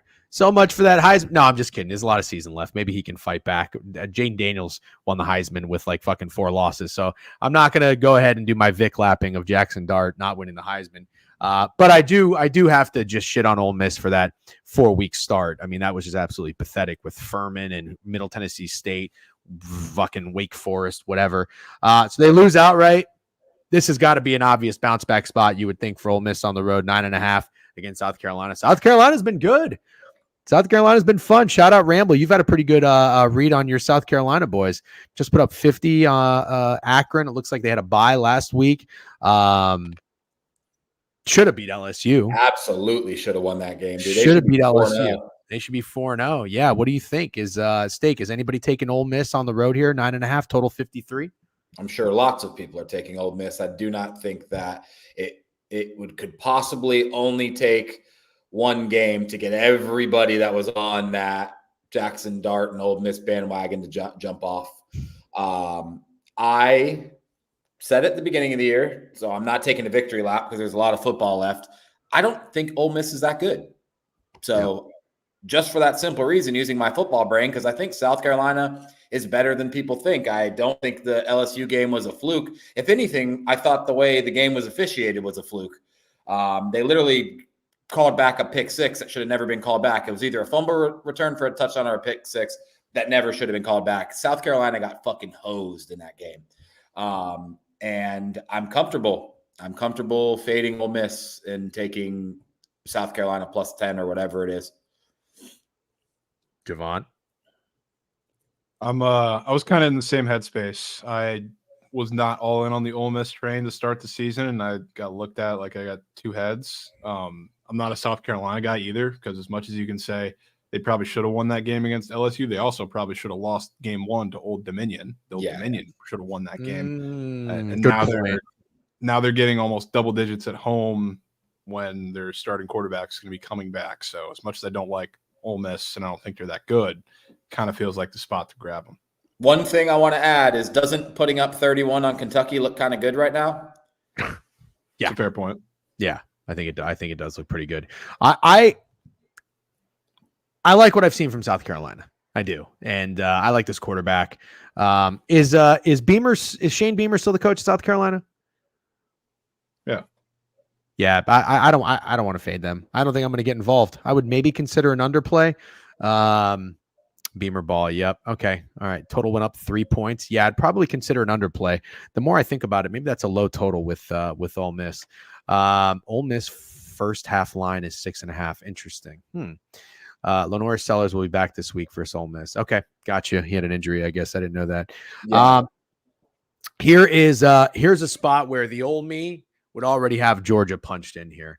But also, like I said, I have had terrible luck betting on, I shouldn't even call it luck. I just have not had success betting on big favorites, especially around this number of 24. So is Georgia in too obvious of a bounce back spot after that loss to Alabama? Terrible first half. They woke up in the second half, 52.5. Auburn, I think they just lost back-to-back games at home in Arkansas and Oklahoma. I know everybody just got burned with Auburn. There was a lot of Auburn love last week. Probably should have won that game. They had a terrible fucking interception late. Yeah, I don't know. I mean, I would think Georgia would be the play I would have already made 3 years ago, especially considering Georgia didn't cover against Kentucky as a 24-point favorite. Granted, that was on the road. Steak, any thoughts on getting involved with Georgia here? I think it's too obvious. Like you said, maybe if Alabama would have dominated that game from start to finish like they did in the first half, I could see what you're saying. But Georgia looked like world beaters in the second half of that game, and Auburn is really, really, really bad. So I just don't see myself backing aside. I got cute with Kentucky against Georgia at the big spread. I'm definitely not backing Auburn again this week. I had them last week. That was brutal. And I do think it's kind of obvious bounce back, but I won't be surprised if Georgia wins by 30 plus. Jovan? I'll take Georgia. I'll do it for you. Really? You know this is Auburn's first road game? No fucking. Oh, yeah. They started with 5 home games. That's right. That's crazy. 5 in a row. And the last 2 weeks, you had last week where you had Venables throwing every look in the book at them. You had the week before that where Arkansas's defense had them in shambles, even go back to Cal. They've had a couple pretty tough defensive stretches with quarterback issues kind of slotted in the mix somewhere. So I think as obvious as it is, I don't mind leaning into it, especially being the half of the game that Georgia put together against Alabama. So I feel like everybody knows they're riding into this one with a little bit of momentum offensively, even though they ended up losing the game. I think they are going to beat them by 40. Yeah, it wouldn't shock me at all. I think also I'm just not a Hugh Freeze guy at all. I don't think he's a good coach. I kind of want to take out Auburn to the team total under. By the way, real quick. 1 second. I'll be back real quick. Okay. Flatwoods fella says Milkman is the man. W Flatwoods. Thank you for all the new first time followers. Got a nice busy room in here on Twitch, 130 viewers. YouTube is thick today. We got 30 plus watching live. I think that's the most I've ever seen us have. W's. Thank you. Don't forget, if you're watching, like, subscribe, and follow the page, and we appreciate it. All right, let's get back to the board here. Virginia Tech and Stanford. Steak. You got that. You got that look on your face already. It's perplexed look, just because I really don't know what to do with Virginia Tech. What do you do with Virginia Tech? Okay. On 3, say the team that you would bet on if you had to make a bet. On 3. Ready? 1, 2, 3. Virginia Stanford. Tech. Oh, really? Yeah, dude. I just think people are going to buy high on Virginia Tech again after a really good performance against Miami, where they easily could have won the game. Maybe you can argue should have won the game.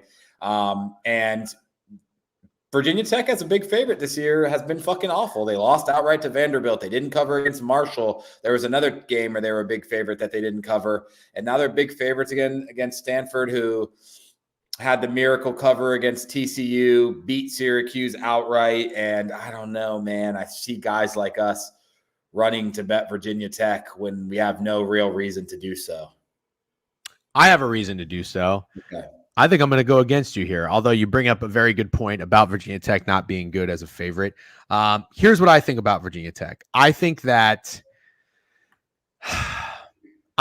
I like about this team is after that road loss, they went back on the road against Old Dominion. They did their job, okay? They were 16-point favorites. They did their job. They covered. They had this shitty loss against Rutgers, but Rutgers might be a little bit better than any of us thought. They came out against Miami and they brought it, all right? I think that was a wake-up call on the road against Vanderbilt. I think when they go back on the road, they're going to be playing a lot better football, which clearly they already have in the last 2 games. And what I like the most is this. The last road favorite to play in Stanford was TCU. They did not cover that spread.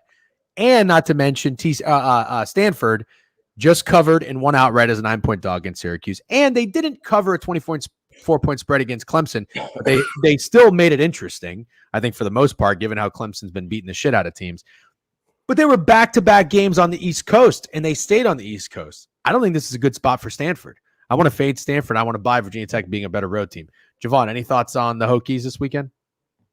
If Ashton Daniels plays Stanford quarterback, which is kind of up in the air, seems like he's going to play. But they moved the line pretty accordingly. I don't know. They came out yesterday and said he's likely to play.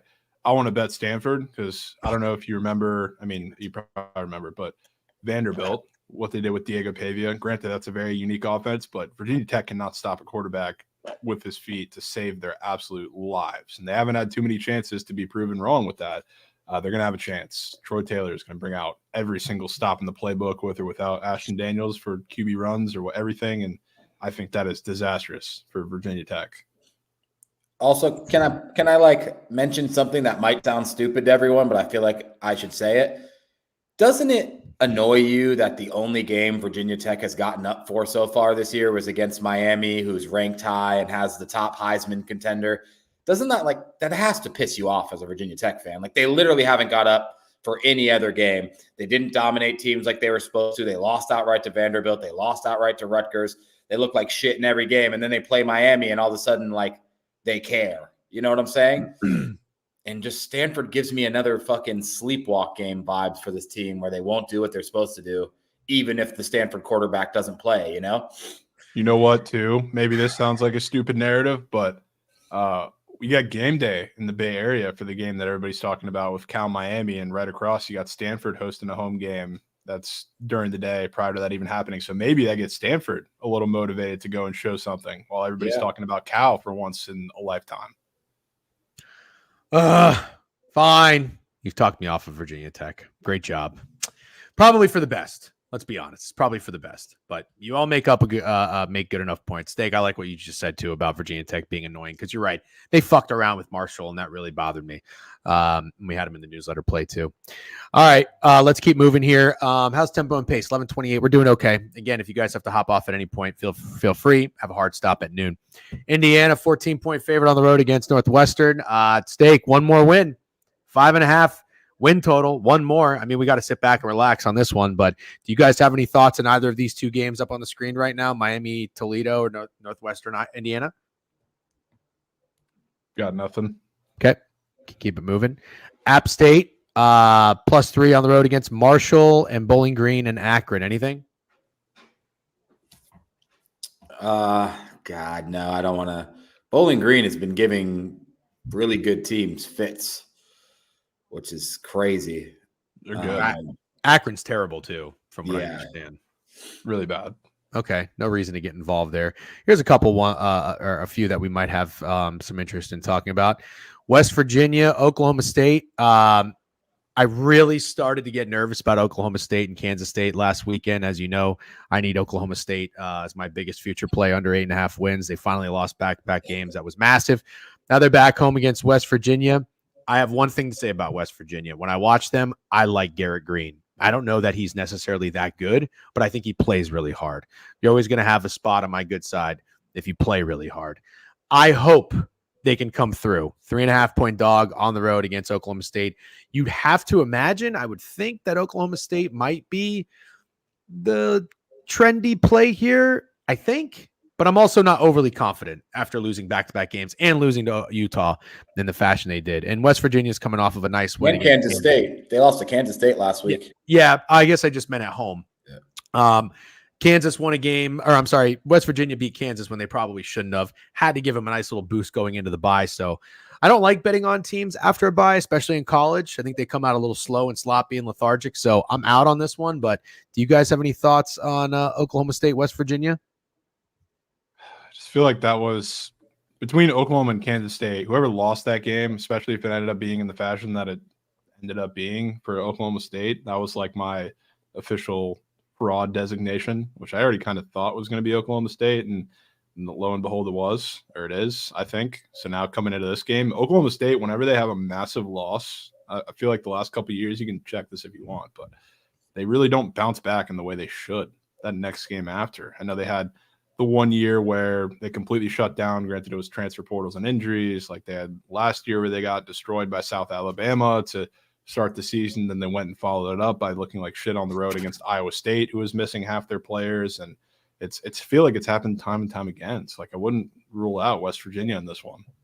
Yeah, for me, I kind of think Oklahoma State's just on auto fade for me. Oh, fuck yes. I don't think they're that good, and I still think they're getting maybe too much line respect. I know West Virginia's trendy, but I don't think that you want to talk about a team where everyone jumped off the bandwagon after week 1 when they got crushed by Penn State when everyone had them.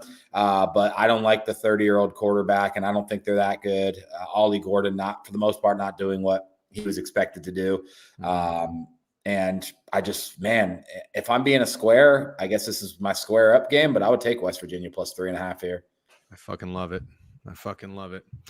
All right. Cool. You didn't tell me what I wanted to hear in the Louisville game, but you told me what I wanted to hear in that one. So I hope you guys are right. All right. This is probably when I look at this game, Nebraska-Rutgers, this is a reaction that maybe I shouldn't have. And it kind of feels like it's the same reaction you guys had when you saw the Louisville spread. I think Nebraska is going to skull fuck Rutgers. Should I not be thinking that? And I guess the reason is this. Rutgers really got away with a win against Washington. I saw Stuckey, the popular account from Action Network, tweeting the box score.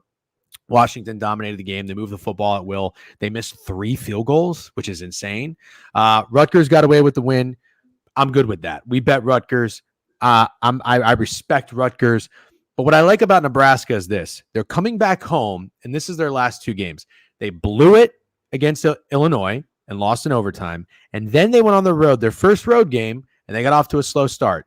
I don't think that's anything there's so much to do about Purdue in that game. I think it's more about Rutgers with Nebraska with a young quarterback getting acclimated to a different atmosphere. And then what I loved from Nebraska is they turned it on, they figured it out, they put up 28 points, and they covered the spread. Now they come back home and play a team like Rutgers where they are going to get up for. I think that Rutgers coming in here, are they fucking 4-0 on the season? God, they are 4-0 on the season. After that win against Washington and after that win against Virginia Tech, I think I fucking love Nebraska here. Can anybody talk me off of this? Steak, can you talk me off of Nebraska? Total at 42. It's very low. I think Rutgers gets shut out. I'm going to agree with you, so I'm going to let Jovan go first. Okay. Jovan, do you have any double tap? I agree too. I don't know if there's a more comfortable looking bet on the board than Rutgers plus 7 in a low total game. So, I mean, I feel like that spread is pretty telling, especially the fact that I don't think we've seen 6.5 like very, very rarely pop up in that game. The second it's been popping up, it's been getting bet back up. So a loser last week. Wow. Nebraska pass defense worries me, but Rutgers is a running team, so it might be a good matchup. Nebraska homecoming week. Can we confirm that? Watching both this game, it's officially the game so far, the first game of the year for Rutgers, where I think the game's too big for them. Yes. In Lincoln, 100,000 people, homecoming. you need a comeback if you're. I mean, Nebraska shouldn't have covered that game against Purdue, and they lost outright as 11.5-point favorites against Illinois. So I would not be shocked if you get a get-right game from Nebraska. But I said it last week when I told you that I liked Rutgers against Washington. I said this is the game where you fade Rutgers, and I still strongly feel that way. I think this game is too big for Rutgers. You did say that. I think I love Nebraska. I think it's my favorite bet of the day. So far, at least on the slate. Sounds like we all co-sign that. Okay, cool. Bama on the road against Vanderbilt, total 55.5 after a huge win. I mean, is this not like just a textbook letdown spot? They don't really, let's see. They don't have a bye next week. They have South Carolina, not too big of an opponent, but definitely one they're going to have to get right for. I don't know. I mean, 23 on the road. Anybody have any thoughts on that initially? Absolutely. Really? If you guys like Georgia minus 24, then you got to like Vandy plus 23. I don't think you could take Bama and Georgia minus 23 and 24 after last week, personally. I think if Georgia covers against Auburn, you should hammer Vanderbilt. I do think you can call it an obvious letdown spot, maybe. But, man, I think your square better is just fucking in a line to get to the counter to bet Alabama after last week. And like you said, you guys like Georgia. I like Vandy. I think that's how it goes. Georgia covers, Vandy covers. Jovan? I think this is the one where I know Steak thinks it's Georgia. That's too obvious. I think it's Vanderbilt. That's too obvious because they just went to Mizzou and should have won that game. Now they're sitting on a bye week, and this is the best Vandy's been in probably a million years coming into this game at home, where this is probably one of the very few times you can actually buy into a letdown spot for somebody else in Vandy because they've been way too bad for it to matter in past years. So this is the one I'm a little worried about. I don't know if I'm going to get to the counter with Bama necessarily, but I have my concerns. I think you both make two very, very good points. I do agree, though. I don't know that I love Georgia, but I like Georgia, which I agree it would mean I wouldn't like Alabama. I have nothing on Colorado State, Oregon State. If you guys do, feel free to speak up in these next two games as well. James Madison. I think I heard James Madison back-to-back weeks. They were the highest scoring football team. So you got to talk about it. Now they have 48 total. Why the fuck would they have a 48 total? They could score 48 themselves. Wow. I don't know, actually. Let's see. Do they have like a big game on deck or something? 63 and 70. I don't know. Coastal Carolina at home next week. That's kind of a big game. That's a Coastal is? For them, absolutely. I mean, in name, but it's also what? It's at October 10th, so that means it's midweek, so prime time. Okay. ULM, on the other hand, let's see. Oh, they just played at Troy.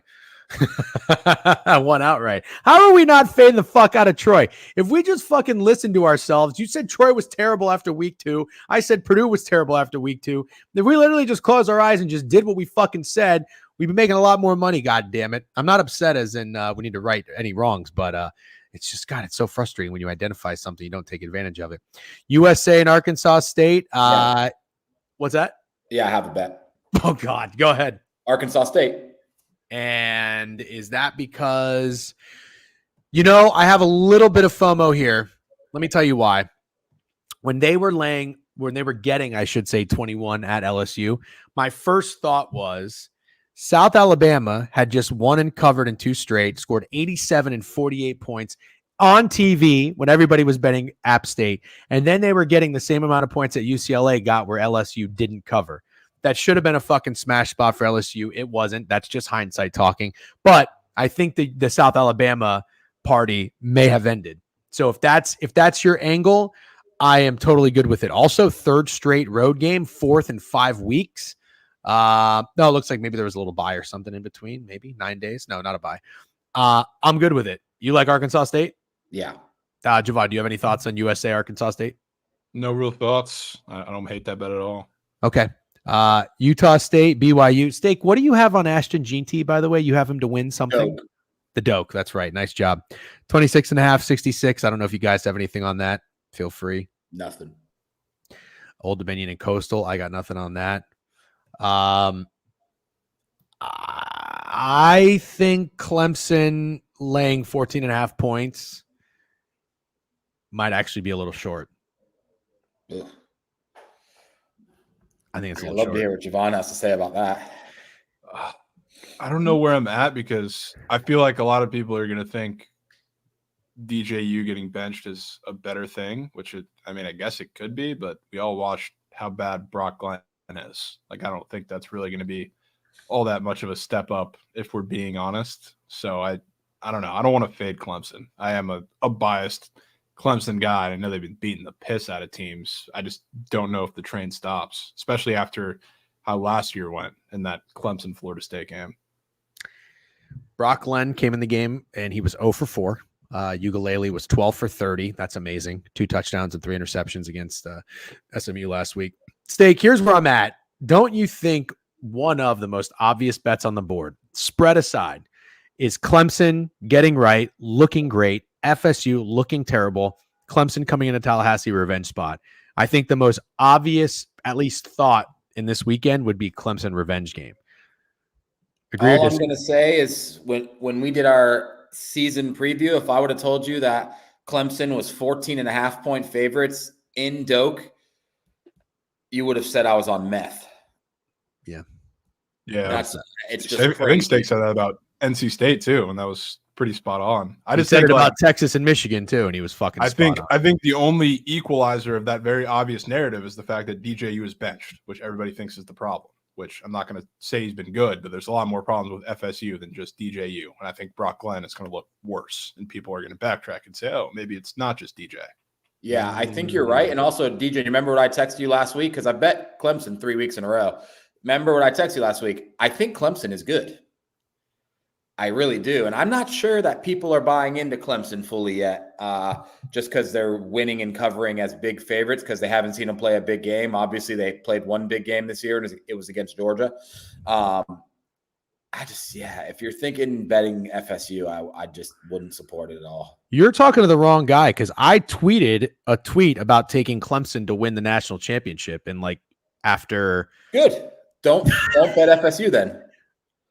I'm not. Okay, I guess I want to bet Clemson, but I want to be checked. Check myself before I make my wager and I wreck myself. And I fucking love Clemson. I think Clemson should win this game 49-0. I'm just nervous that it's such an obvious revenge spot narrative play, and FSU is so bad. What are you laughing about? Matt's comment. The guy that has Cade Klubnik Heisman thinks. I do have Clemson over 9 wins, so that's great. Love to see it. DJN just removed FSU 14.5. No, I was never going to bet FSU, I swear. As a lifelong FSU fan, everybody at least in the FSU space is well aware this team has a million issues other than DJ. Oh, yeah. Okay, well, that's good. FSU space I was more referring to just the public in general, because the only guy that gets memed is DJU across all of social media. It's not the defensive line that's been getting gashed. It's not the secondary. It's giving up big plays. It's not the wide receivers or tight ends that can't catch. It's DJU. Yeah. FSU fans who know the team probably know that, but I agree with what Jovan said. Your average sports bettor just blames DJ for sure. I think this spread is a little short, but maybe it's not because Minnesota was able to come back and cover against Michigan. I don't know that anybody's putting a lot of stock in that, but USC going back on the road to Big Ten country. Let's see. Let's look at this stretch. At Michigan, come back to play Wisconsin. Now they play Minnesota. Are the Gophers a live dog? Because I kind of think they are. Steak, you're a big USC guy this year. What do you think? They're live to cover. Do I think they're winning outright? Would this be my upset pick of the week? Absolutely not. But I do think they're live to cover.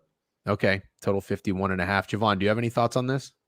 I like Minnesota. I don't know that I'm going to get there, but I do like that Michigan. Not that Minnesota's Michigan, but they're going to play them pretty similarly. Like, they stuck all the way up until the end. We're going to line up and run it down your throat, and that's exactly what Minnesota's going to do, going to want to do, and going to have to do. So I feel like the game plays out pretty similarly, where it's tight all the way through, win by possession, one way or the other. Yeah. Yep. I totally missed Tennessee, Arkansas. I don't know if you guys have any thoughts on this. Tennessee is obviously a very good team this year, 4-0. I think they had a bye after the Oklahoma game, if I'm not mistaken, or maybe they played last week. Oh, no, wait. They only have 4 games. No, they had a bye. Okay. Now they play Arkansas. Man, this is a tough spot for Arkansas, isn't it? They just had to play Auburn, then go on the road into a neutral site and play fucking Texas A&M. Now you got to welcome Tennessee at home. The total's at 60. Maybe it's square. This would be my square over of the day. 60 points. Tennessee's offense, I think, gets right after, getting clamped down a little bit by Brett Venables in that big emotional game. Then you get the bye. You come into Arkansas. I like Tennessee. I like the over. Do you guys have any thoughts? Steak, I'll go to you first because Jovan drinking coffee. I think Arkansas is a live dog. Damn! I do. Gives me a little bit of Kentucky Ole Miss vibes, and I'm not saying that I don't think Tennessee's good because from what I've seen so far, even though they haven't really played anybody, and I don't know that we can count NC State as anybody after seeing what they've done this year. I think Javon's going to disagree with me because I don't think he likes Arkansas. I like Arkansas's offense a lot, and I think they can keep up. That's what I'll say is I think they can keep up with Tennessee. I don't think they can stop them a lot, but I think they can keep up, and I do think headed into the fourth quarter, they'll be in the game. I'm not going to say they're winning the game or they will be winning the game in the fourth quarter, but I think going into this fourth quarter of this game, it will be a game. And so I'm pretty comfortable taking Arkansas in 2 touchdowns, but I'm just not going to be shocked if they win. I really won't. Jovan, before you give your pitch, I just want to say it might be worth mentioning. If you look at the Tennessee schedule, they really have not played an offense worth of shit this year. Chattanooga, NC State on a neutral, which we know now about NC State. Their offense is not good. Kent State, who's terrible. And then Oklahoma with a bad Jackson Arnold. And then you look at the Razorbacks. I like what they did on the road against Oklahoma State. Obviously, they went up 24-7 and then did absolutely nothing after that, which sucked. They were able to win at Auburn, gritty game. And then even though they lost against Texas A&M, they still burned all of us, and a lot of sharp bettors. I think Texas A&M got bet up 2.5, 3 points. Money was hammering A&M, and Arkansas hung in there. So at least I guess what I'm getting at is this: Arkansas has my respect.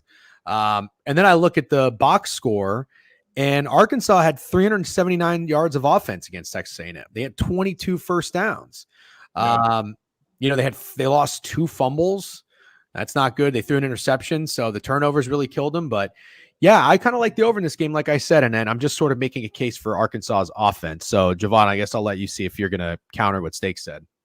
Yeah, I mean, I'm not an Arkansas guy. I would be lying if I said I love Tennessee in this game, but the one thing that stuck with me, I mean, it should stick with anybody if you watched the A&M game last week. A&M's defensive front made the Arkansas O-line look like toddlers, and guess who has the highest pressure rate against the QB in all of the SEC?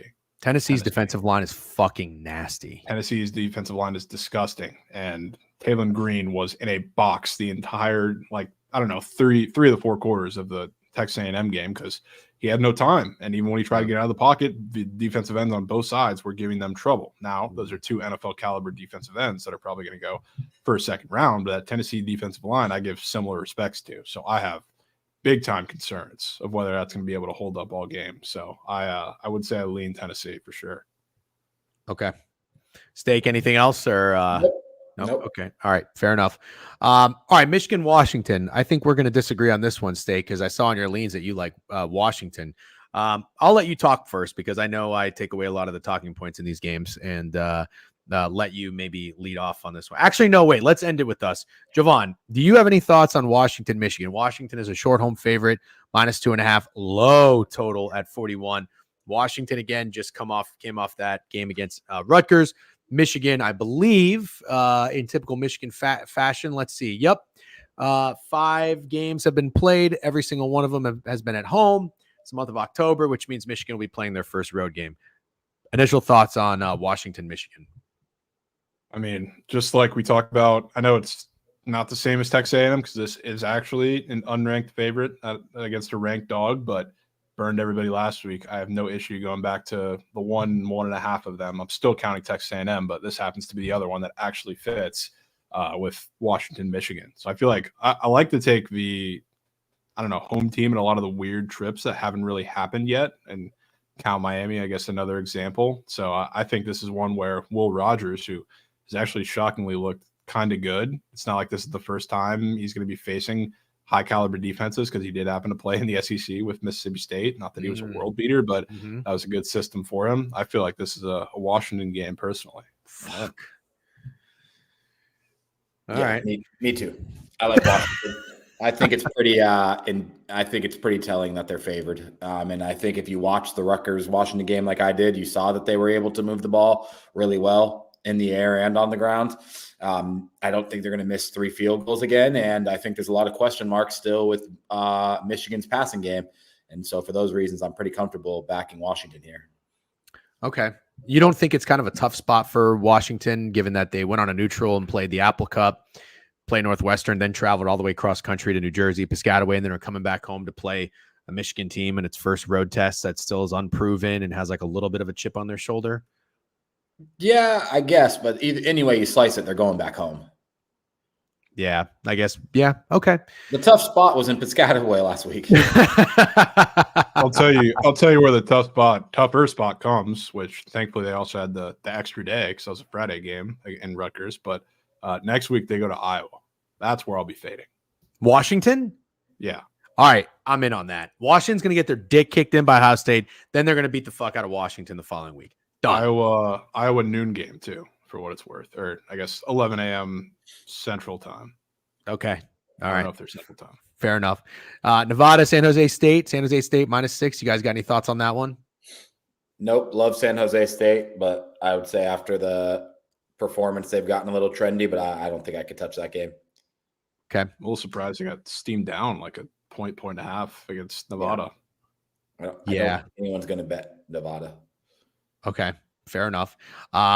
Baylor, Iowa State. That looks like a pretty big spread, but Baylor did just burn the fuck out of everybody. So I don't know that I really want to go towards them. Total's 44.5. I'm just going to sit back and hope Iowa State gets over that 7.5 win total. Looks like a little money's coming in on Baylor, which I guess would make sense. It's a lot of points. Anybody think that? Jovan, you know these teams pretty well, I feel like. Do you have a lean in this game? I'll tell you, my gut tells me Baylor keeps this one into a close game, and it's like a whoever gets the ball last scenario. I don't really have too much reasoning for it. I do think Baylor's like defense is better than people give it credit for. I guess it looked terrible against BYU, but that was just a weird game, I think, in all facets. They actually locked them down after they got blitzed early. So I feel like that could happen against Iowa State, especially if the run defense holds up. So I kind of like Baylor. It's more just a gut feeling. I don't know if I'm going to get there, but it's the side I kind of want. Okay. Steak. I like the under. That's my only lean on the game. I could see it being very, very low scoring. Yeah, Baylor did just play a game against BYU that had like 60-something points in it, so I'm good with that. Or maybe near 60 points. I forget what the final score was. All right, Florida, UCF. UCF off of a miserable performance against Colorado. Lights were too bright on that one at their home stadium. Now they go on the road against Florida, but you got the Gators getting points in the swamp, and UCF off of a bad loss as a double-digit favorite. Initial lean here is UCF. Steak, you're a Florida guy. Do you have any thoughts on this? It's UCF. Who's betting UCF to go into the swamp and win when they couldn't take care of business as 14.5-point favorites at home against Colorado? Nobody. I think nobody. And the thing is, man, I guess I remember Jovan mentioned it about SMU, TCU, how the game kind of means more to SMU. The game means more to UCF. For some unknown reason, the Gators still think they're too good for UCF, even though they beat the shit out of them in that bowl game last time they played. And even though they might literally be a better football team this year, which I think they are, the Florida Gators still think that they're too good to play UCF. Whereas for UCF, this game means a lot. They really want to win. And I like UCF here. I'm just going to take a money line. But I think, I know I'm wearing a Gators shirt. It's hilarious. But fuck the Gators. UCF money line. Absolutely. Jovan?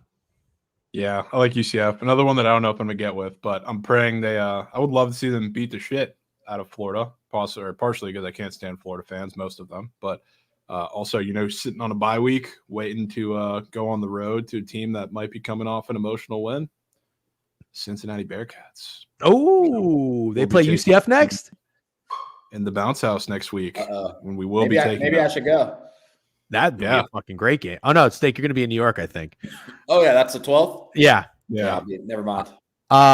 Okay, that's an interesting thought. I think it's wild that Florida just had their best performance of the season in Mississippi State. I thought they think they put up 45 points, and now they're coming back off of a bye week, and UCF is getting the same number that Miami and Texas A&M got in Gainesville. I thought this line would be a little bit closer to a pick 'em. And I know we fast forward 5 weeks and maybe that line, the respect wasn't there. Miami's probably getting 17 at this point. Which is totally understandable. But at the same time, I still think that after UCF just did what they did in losing to Colorado, and Florida was able to put on a much more competent, better performance offensively, I was surprised by this line. So only thing I'll add is Toledo did that to Mississippi State too.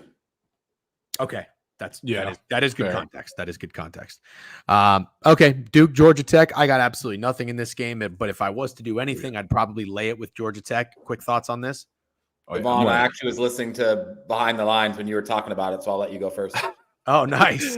I mean, yeah, it kind of speaks for itself. And I was looking at that when it was at 7.5. Now it's at 9.5. Georgia Tech, who, like, after the FSU game and after everybody saw how bad FSU was, the respect's kind of fallen off for Georgia Tech since then. Because first it was they're this amazing good team, and now they're just everybody else that's beat FSU, and now they're going up against undefeated Duke, who has no business being undefeated. And Malik Murphy is god awful. They've won games in spite of him, and because they really haven't needed him to throw the ball against teams like Northwestern, and then like UNC gave them that game last week in every which way. So yeah, I will be fading and taking Yellow Jackets.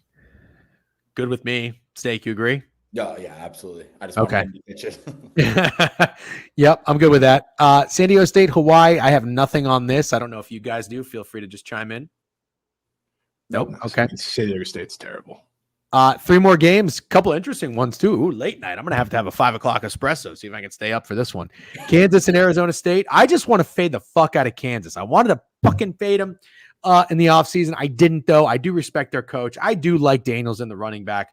But again, it just goes to one of those things where you have that second year, like Ollie Gordon and Daniels are my 2 guys to target. That second year after you get on that, you establish yourself so much, it's hard to produce the same results. And you just kind of take your foot off the gas after you know that the NFL is in your near future.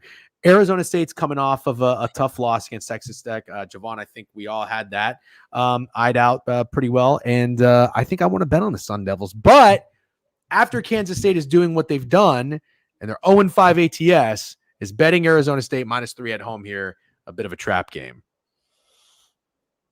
Could be. I'm just so over Kansas, dude.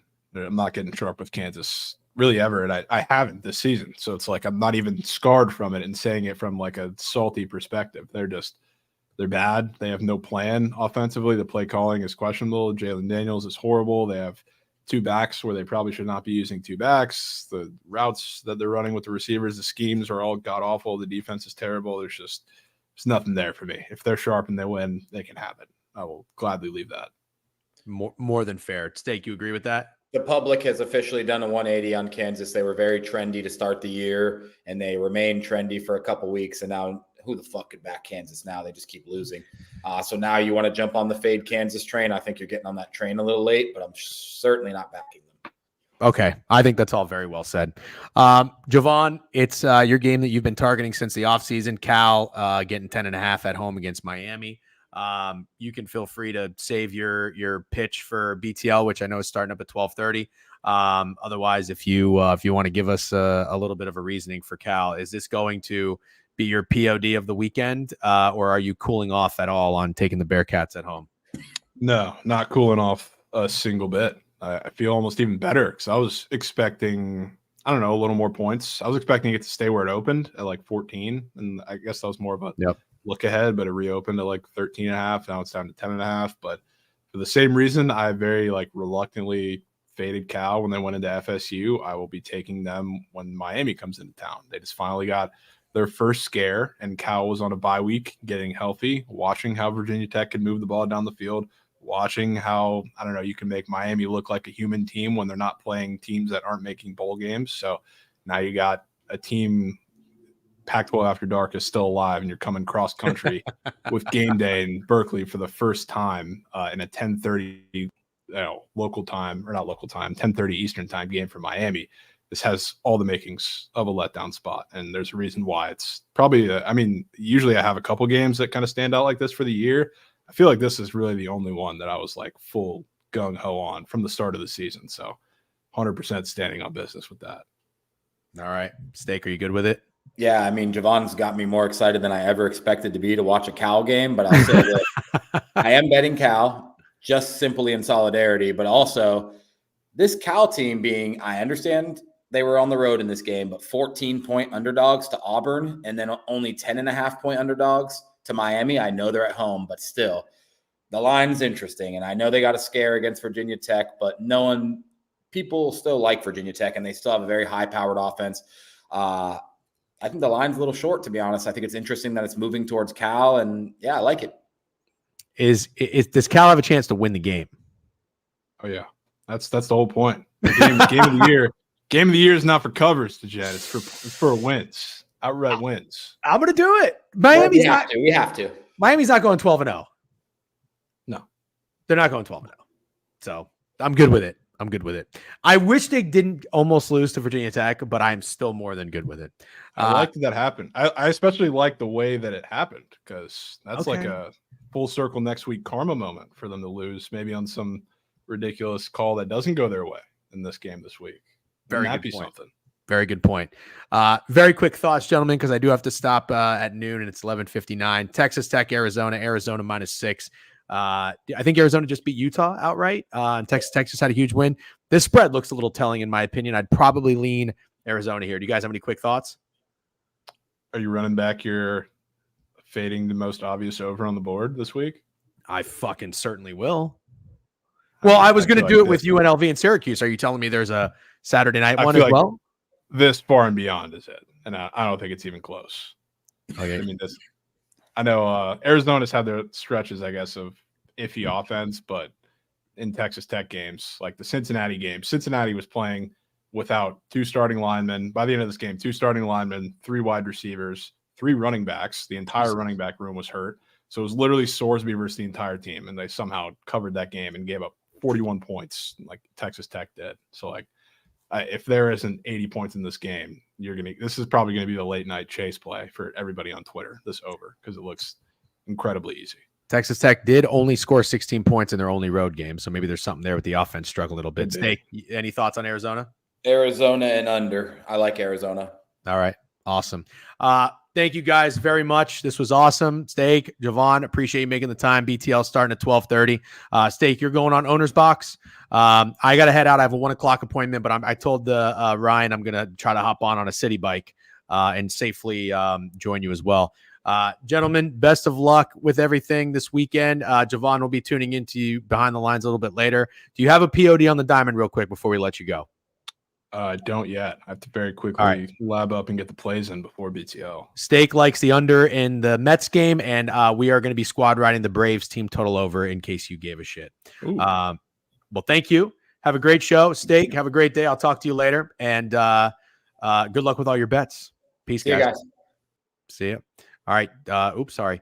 Guys, thank you for hanging out. We had a great crowd in here. I'm going to just send you over to Owner's Box. I would send you over to Behind the Lines if they were running, but I'll be in later to give some sub bangs as a thank you to Jovan for making the time and coming on and talking ball. I'll also download the audio before I leave, as long as it doesn't take forever, and put this on the podcast for anybody who misses it. Obviously, if you're in here, you probably bye Chew.